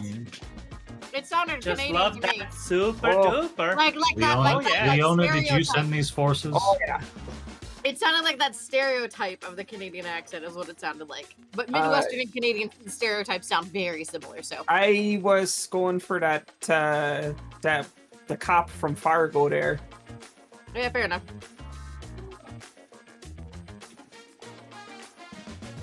All right. You arrive, and this is a market where everybody's kind of set up shop quickly, and is planning to disperse quickly, because they know the longer they're here, the more likely it is that someone will try to make them pay for customs. Yeah. Which Well, means we're that about there to is have a lot. absolutely going to be a sci-fi cop presence very shortly. So what do? You're trying to draw out this enforcer. Yes. If you recall, I believe it was last session when we played, Neela wanted to become an unstoppable force. And then there was some very electric magical girl fire involved. Because she was channeling the castle move for the chariot arcana. I'm thinking about Leslie, aka Alice. And I think she kind of just does the same thing again, because it's just this rage that doesn't stop. Like, it just doesn't stop for her. This frustration, this exhaustion with, like, the way that this enforcer is, the way that this cop-loving dude is, the misogyny in this universe. It's just constantly exhausting. Like, she's so done with it on a 24/7 level. And so it's really easy for her to kind of just like go into herself and just channel that same rage again, and to become suddenly this blazing, fiery magical girl. Like, her glaive has flames coming out both ends, and she's just gonna start screaming and swinging. Not at people, but at like tents and stuff. Like, shit's just gonna go flying. Like, she wants to be explosive. And if she has to almost tap into some void energy to be explosive, she will. Do you have like a void move that you would want to use there? I would I don't think it's self-sacrificing. I don't think Mother of Monsters works. I do think Mama Bear might work because when you put your whole body into a feat of strength mark void to lift and carry any weight, but it's more like she's putting her everything into this feat in general. Okay. Do you know what I mean?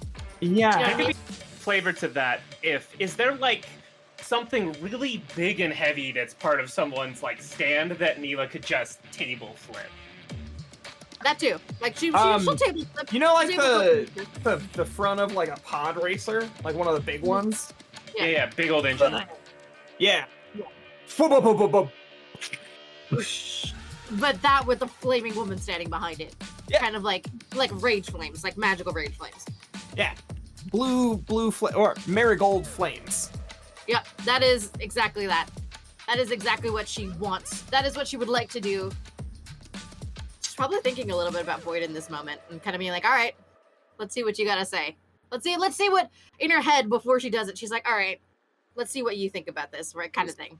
Can he hear her? No, she doesn't know, but you know. I like the idea that Neela didn't exactly explain exactly what she's doing before she does it. And just the moment that she table flips this whole inch is just, all right, shiny, let's be bad guys. And Jordan's just gonna back her up, whatever she's doing. It's like, I'm here for this. She makes no maybe yeah. Maybe she even says it to you. Maybe she even says it to you. She's like, all right, let's see what Void has to say about this. You know? Be bad guys. I think she sounds says great. it to you. Yeah. Yeah. We're Yeah, he angry says it for a reason, and you should definitely listen to us, whatever we're doing. Yeah, right? Berman's consulting her pages. I don't know if I've done good or bad. Is that there's not a playbook for how to lure out an enforcer. So I just kind of get to decide what happens here. And I'm gonna say I have a move I'm gonna do in a minute if I need to, but yeah, it does that. It works. You draw out the enforcer. From the periphery, you start to see the faces sort of appear at the edges of this space. But they are accompanied by those like tube cops from before. So you've got what you're looking for and then some. You also hear off in the distance. I'm gonna make a 4-step clock for this. Off in the distance, you hear a howl. Did we try to enforcer? Maybe. Shit. Too effective. We have a good time here. That's two for the price of one. Neela does not care right now. She is full of rage and screaming and just demanding that they come and get her. So, when they enter the market, can we do our assault? I think that's the goal, right? The three of us? Yeah, they show up. Tell me, everybody, where you are at the start of this fight. We have two people smashing, hulking out, going crazy in the middle. Jordan's just hype manning Neela. He's not as big and strong. She's like, yeah, you do that. That's important. You should do it. It's good. I love how Look this at is our her body go! activity. Playing into the outfit that Joe's wearing, I think the three of us, since I don't know if we knew what direction they were going to come from, but like Joe's near one of the entrances, like hood up, trying to blend in, like looking at this cabbage cart. I don't know, they're space cabbages. They're purple. Wait, there's real purple cabbages. They're orange. Cabbages! They're orange cabbages. And I think a cart full of broccoli. That's from space. I think if you'll allow this, I would like to according to like certain episodes of Powerpuff Girls. I would like to have like tied a rope around like an entrance and wait till there's like a group of them coming and just pull it taut so that it trips a bunch of them. Or Or potentially just give us a starting opening if I can roll for it. I'm just trying to think. That sounds like pressuring. Sounds good to me. I'm good at swords. Okay. So they will have an opening on you no matter what, but go ahead and make that plus swords roll. All right. Regular pressure roll. What did I get? A strong hit. Wrong. I haven't missed today. I've only rolled twice, but I still haven't missed. He doesn't miss. All right. Pick Controversy 2. doesn't miss. I want to throw him off balance to give us an opening. And Yes, I that want to makes sense. give... I think if the three of us are doing this ambush, I'm going to give either Sushi or Scott a window to act completely freely on him. Whichever one of those two want to take advantage of it. Yeah. Who wants it?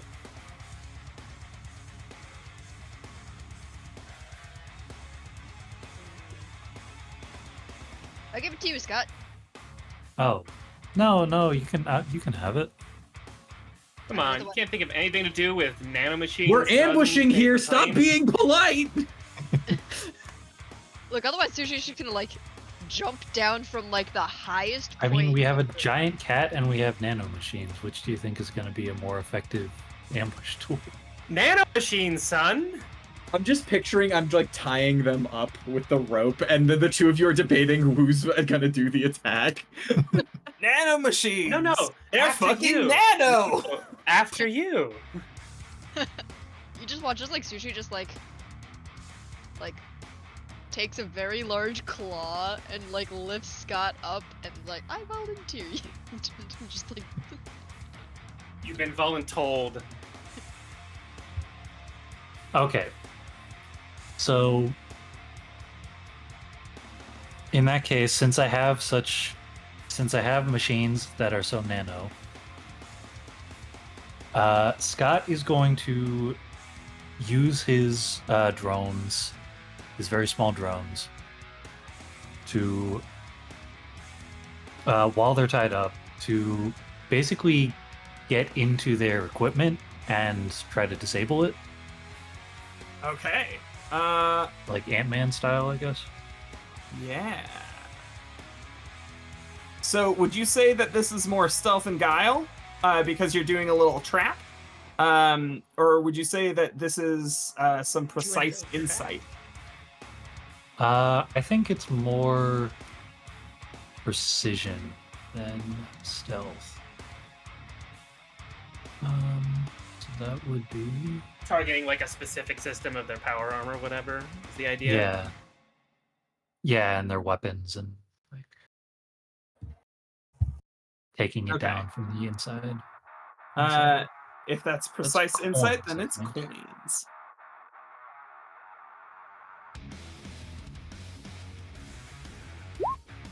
Hey, Strong strong hit. Shit. Finally some luck. Yeah.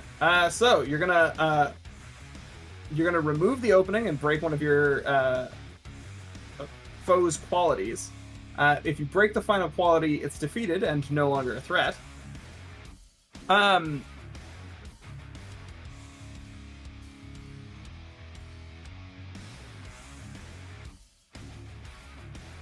Perfect. Here's the thing.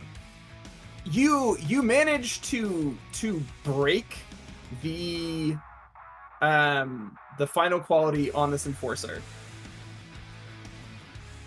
The like sea of faces familiar to you from the minute in your life kind of dissipate and become individuals again. However, just before they do, they are shouting about how all of you are criminals. This is illegal, and how you're ruining this space station. So, crowds, Damn right I am, bitch. convinced of your villainy, Oh. descend upon you with improvised weapons. and the fight is still ongoing. Are we getting cabbages thrown at us? Yeah, but they're space Purple cabbages. space So not only cabbages. are they purple, they're like metal and the size of medicine balls. Metal Hmm. cabbages. Metal cabbages. You don't know Sci-fi what other cabbages are metal. species eat. Maybe that's very How common. they get iron in their Are diet? cabbages yeah. rich in iron? These ones are. Yeah, they're rich in tungsten too. Is there a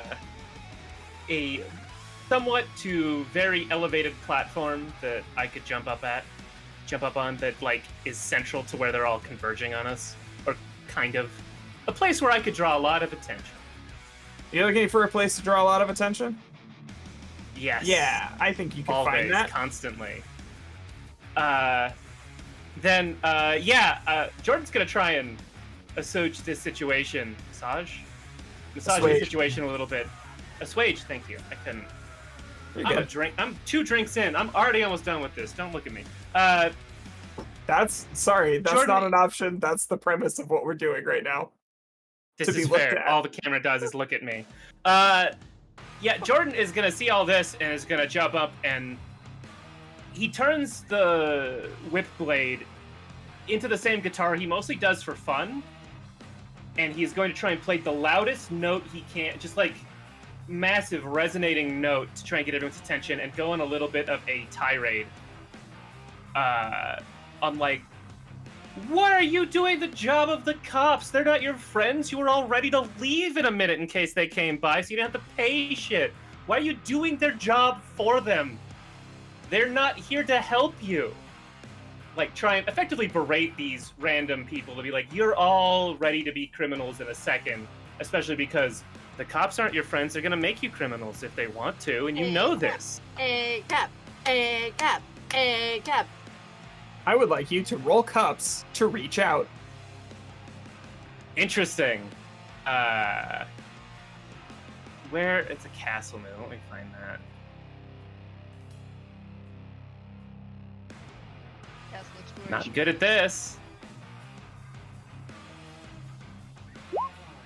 Yep, bad at that. However, I would like to spend Void, because I've made myself the center of attention, to do my Void move, Made You Look. When you make yourself the center of attention, mark Void to pick one. The enemy reveals a hidden weakness, or the enemy ignores your allies.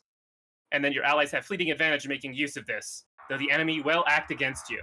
So I have done poorly in getting them to like me, but they're They have an definitely paying opening on attention you. to me.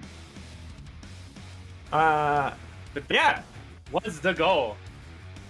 they're coming for you. Sticks and stones and I'm about to get hit with some real sticks and stones. I threw some verbal ones, and they're about to return fire, I think. yes. The crowd surges You animals! towards What are you Jordan's doing? position. Ah! Anything I can do to help? Out You have in fleeting this- advantage to take to make use of the fact that they're all looking at me. Yeah, I would say the crowd has 3 qualities. They are many.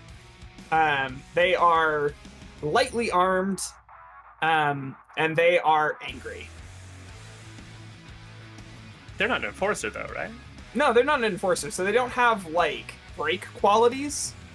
More of Enemies. do we need to have this fight? Is the question. You don't necessarily need to have this fight.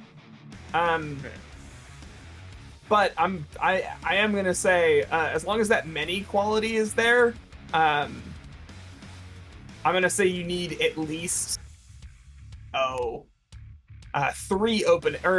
openings if you're gonna flee, because you're overwhelmed by their numbers right now. Is there Oh, a by the way, to pass- I ticked the clock, so you got 2 ticks. Fair. Is there a way to pacify them? Or to get them to disperse? They're really angry right now, so it's kind of like you're in the middle of a riot. As 5 people, like, you tell me what you're trying to do, I'll tell you what I think the outcome is. Like, Yeah. Jordan did just try to reach out, to change their minds. Mhm. And I have a -1 to cups. But Can I stand with Jordan and like bolster him and like add my voice to this conversation to see if like I can kind of get through to them? that would definitely remove the opening on him. Okay. I don't know that it would change the outcome of the roll just yet, but I would okay. say that it would give you an opportunity to take a second swing at it if somebody wanted to.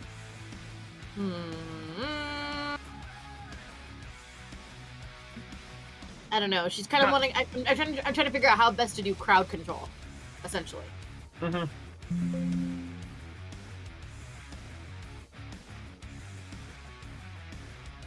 I mean, you don't have to worry about the opening if instead you want to try and reach out or pressure them instead. Yeah. What do I want to do, folks? I'm just not good at swords. I'm good at cups, you know. Like, I'm really bad at swords. I'm like a coins and wands girl, honestly. To be very clear. I don't know. If somebody else has something, please go, because I'm gonna waffle over here for a bit. I'm saying if you have cups, you should just try and reach out. You have advantage on taking this momentary focus on me. Okay. You could reach out as well and have a better chance at it. Okay, I'll try to You have reach out. fleeting then. advantage at it. Okay. Are we cool with that? Can I try? Go for it. Yeah, Yeah. just jump in front of Jordan and be like, "You're bad at this. Give me a shot." I'm like, that's Yeah, let me try. Yeah. Push him off stage. Yeah, let me try behind this. and solo on the guitar to try and. Oh shit! You roll with advantage? Yes, Oh shoot, you just rolled 3 1s. Holy crap. I Oh did. no. I did. It's nasty, Oh. bro. That's bad. How? I love that. That's bad. So I get a The mark in dice know. world. I take a rank or a mark in world. Whee! You sure do. I sure do. Okay. Well, we tried. Well, we tried. We like look at each other like in solidarity, like we tried. Rest in peace. Yeah. Very, very much so. So I think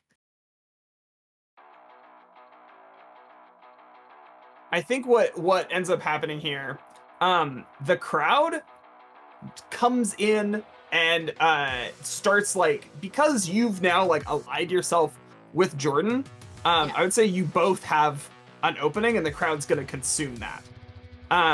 So the crowd is like coming in and crushing you. But because this is a full miss, I also think I want each of you to take a condition Yeah, fair enough. here, for those misses, because it's gone so poorly trying to negotiate with this crowd. I feel like overwhelmed. This is a lot of people, and even a friend that Jordan considers much better at exactly this thing has failed. Feels fairly overwhelming to me. Mila's angry. I can also- She's pissed. Fair. She's just pissed. Okay. Jordan's like, all my carefully laid plans that were barely put together in half a second, they've fallen apart. Oh no. Oh no. Also, I've ticked the clock one more time. So, if anyone would like to do something else, you still have this angry mob. It looks like they are about to take blood on your friends in the middle. Cool. I think at this point, words have failed us, so I'm gonna pressure the crowd. I think would I like just to use, really quick as you do this, I would really like to use a castle move from the Vagabond, where I've held one by taking in condition, and I would like to expend that to give another rebel fleeting advantage. So please use advantage on this, I beg of you.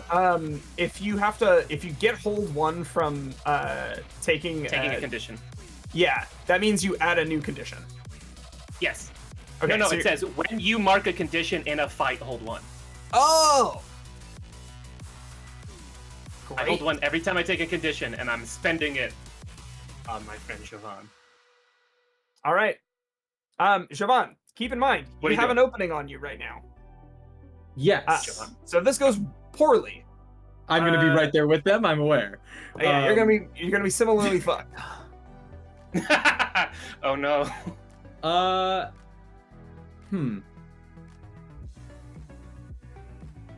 We need 2 openings to flee. We don't have any of those yet. So in fact, actually, yeah, I want to generate an opening, and pressure's my best way of doing it. I'm gonna pull my hood down and the bottom part of like the scarf up to disguise what I look like for this. I don't know why I'm doing that. Actually, you know, I pull it all down explicitly to show my face. And I'm gonna jump on top of one of the tables, pulling out this light device. And I'm not aiming it at anyone in particular, but I do want to like just start glowing incandescently in the direction, and just be like, essentially, look at me in a style, and then I want to yell out to them, "That's right, we are criminals! I've liberated one planet to my glorious Marxist overlords, and I'll do it to this space station too!" And I'm gonna try and hit him with the pressure on that, if that's makes sense. Bright Yeah. flash of light in the Communist Manifesto. Yeah, I'm gonna tune the prism to red light. You fucking pinko! Yeah.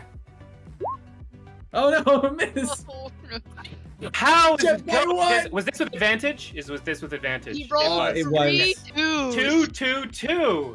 So 1, 1, 1, 2, 2, 2. That means the next one's gonna be 3, 3, 3. Our, And then we our win. song tonight is bananas. This is incredible. I think I'm getting hit. I think I don't even think I bother to dodge. I think I'm gonna get hit by something, right? Yeah. Give me just a second. I got no conditions. It's fine.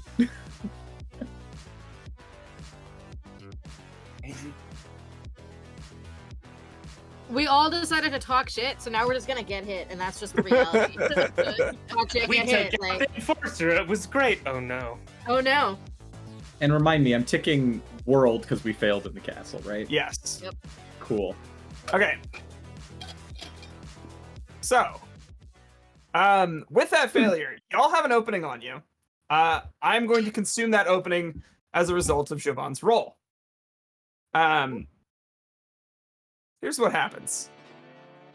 Above the crowd, you hear an unexpected sound.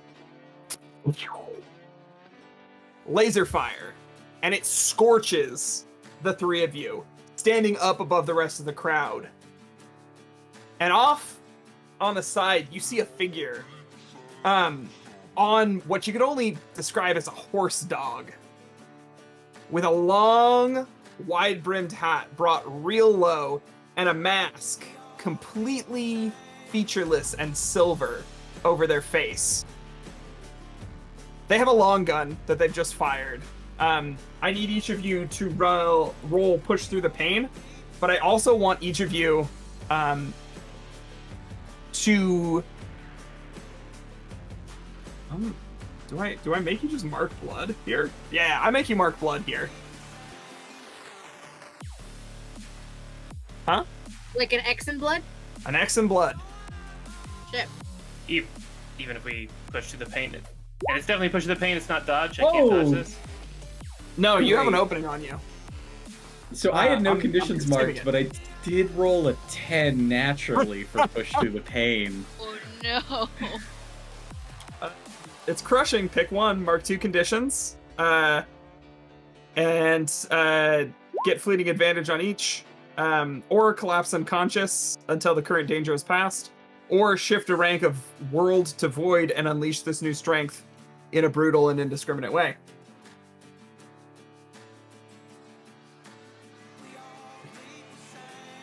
Narratively, if I shift the rank from world to void, what brutal and indiscriminate, what would that entail?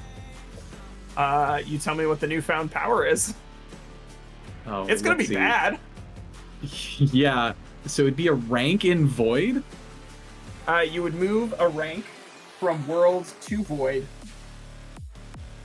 and then use that power. Let me look at my shadow moves while other people decide. Have the other I know two what of I'm you doing. done your rolls? Yeah, I got a fucking 11. I'm screwed. Yeah. Wait, know I rolled a exactly- 9. I rolled 2d6 Incredible. plus 1. But let me tell you, I know exactly what I'm doing. Because I can shift a rank from will to void and unleash this new strength in a brutal, indiscriminate way. Yeah, I'm gonna fucking do it. I'm going to lose the guardian spirit and drop a rank of world, gain Okay. a rank of void, and I'm gonna gain a shadow move. Okay. And it's the one that I was gonna try and channel at the start of this combat, which is Mama Bear. And I'm gonna put my whole body into feat of strength. I mark void to lift and carry any weight. But I guess in this instance, it's just explosive. I don't know who the fuck this guy is. I'm hoping it's not Pale Coat. I'm just gonna lose my shit on him. Okay. And before we talk about the outcome here, the pain hits home for you, Tate. Yeah. You need to mark a condition. You get fleeting advantage acting on it. What condition would be pressure? Just for me to consider, because it gives examples for angry, but nothing else. I don't know what that would be. So they should say which ones affect which. Let's see. I'll look at the original sheet, see what we got. But yeah, I'm just marking a condition, and I'm gonna figure out what that is in a minute. Oh, does pressure not have a condition associated with Doesn't it? seem to have something connected to it, no. That's so weird. Yeah. Insecure seems correct to me. Yeah. To affect your pressure, or angry to give you advantage on pressure.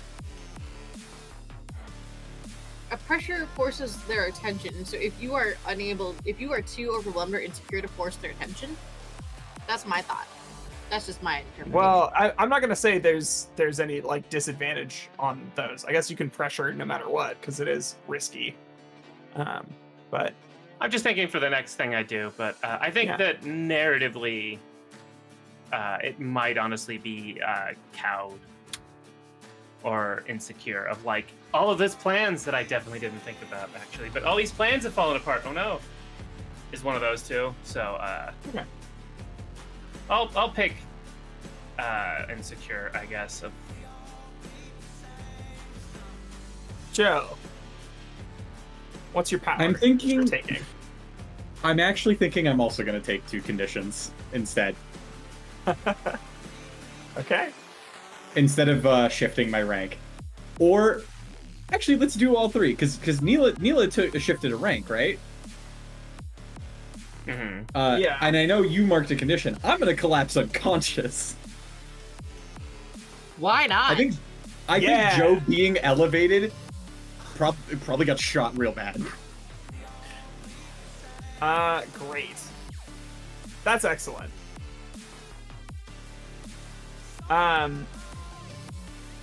So, Leona, your Yeah. indiscriminate tear of violence. I think it starts with the people closest to you. The people who were here, getting up in y'all's faces, who created that opening, for this enforcer to come use, are now kind of like cannon fodder to you. You run them through on your spear. You're throwing things through this crowd. Where I think Neela is normally this very considerate, conscientious, somebody who cared about these shadows even when she knew they weren't people, just does not give a fuck right now. And you tear a line of violence through the crowd with that glaive. Again, bursting flames from both ends, until there's a space now between you and the figure on its mount. And they sit back in their saddle. They're not looking at you. You don't know how they would look at you. You cannot see eyes.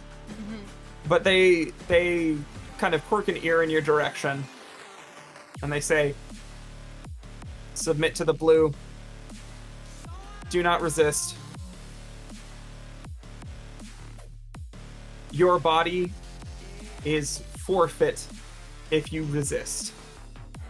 Who are you to speak to me like that? And I think all of a sudden, the blue is on the other side of you. The mount kind of like zigzags. We are the blue. We keep the people safe. We are the last line. And you're like hit with a lasso. I think that's where we're gonna call it. The lasso's whizzing through the air. We'll see how that resolves next time. Hey everybody! This has been The World Within You. And I am so pleased to have this wonderful cast with me every single time we do this show. Thank you for being here. Thank you to my cast for being here. Let's go ahead and say goodbye to everyone in reverse order. Let's see if I can remember this. I think that means we start with you, Leona. Yeah, absolutely. Hello, everyone. My name is Leona. You can find me all over the internet at the Leona Maple. I do a lot of shit. Just a lot of stuff, honestly. And so I'm not going to get into it. You can just find me on the internet and find out what on earth it is that I am doing in that present moment, because you never know where you might find me and what I might be doing. Yeah. Peace. Alrighty then. Let's slide it on down to Milan. Yo, yo, yo, my name's Milan. I was playing Jovan tonight. You sometimes can see me on the internet known as Mallard Man. Not really doing anything. On the opposite end of the spectrum, I don't really have any currently ongoing projects. I am in the very vague outlining stage for something, but that'll probably take like a year. So I'll announce that maybe next July. I'm just going to pass it on over. All right. So that sends it up into our top right corner with Tate. Hello, Twitch, and hello, Internet. My name is Tate. I have been playing Jordan, the Harlequin. You can find me at Tate the Terrific on any platform that matters. Sometimes interspersed between that, sometimes not. On Twitter, especially, except it'll always be Twitter. Elon can fight me in a cage match if he wants me to make me call it X. You should actually really follow this platform, this group's Twitter at Neon Lights Are Play, because that's where people who are funnier than me and multiple of them sort of post all of our good stuff, all of our announcements, and you could also join us on the Discord, where we meme, we do video calls, we talk all sorts of things. It's a good time. And other than that, I got some projects I'm working on this channel, but so far, this is the only show I'm on, so I'll see you in a month. Bye. Hell yeah. Let's slide it on over to Michelle. Hi, it's me. I'm Michelle. I played Sushi, our cat. I don't exist on the internet though, so don't go looking for me. Cats don't have social media. Yeah, exactly. But if you do want to find me somehow, anyways, I'll be here next week for our next game of A Blade's Will. So if you're interested in our rotating Naruto one-shot campaign, hit me up. Pass me on. Hell yeah. Finally, Lan the Dan. Hey, that's me.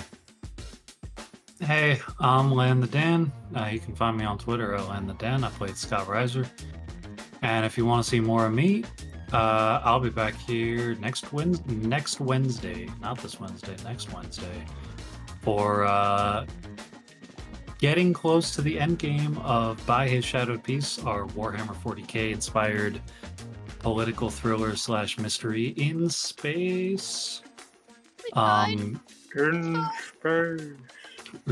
space. Michelle will also be there. Last session saw our lovely, not at all sadistic GM send a team of 4 giant space mutants to for us to fight as our team of 1 giant space mutant and 2 regular-sized people. So that was fun. And it's only going to get more fun from there, I promise. Hell yeah. And I, of course, am Legendary Vermin. I have been your game maestra for this evening. This has been The World Within You, and if you want to see more of me, I am Legendary Vermin on all the places on the internet that matter. This includes, of course, Itch, Twitch, Twitter, YouTube, Blueski, and probably your favorite video game as well. Blue Skidoo. Yeah, the Blue Skidoo.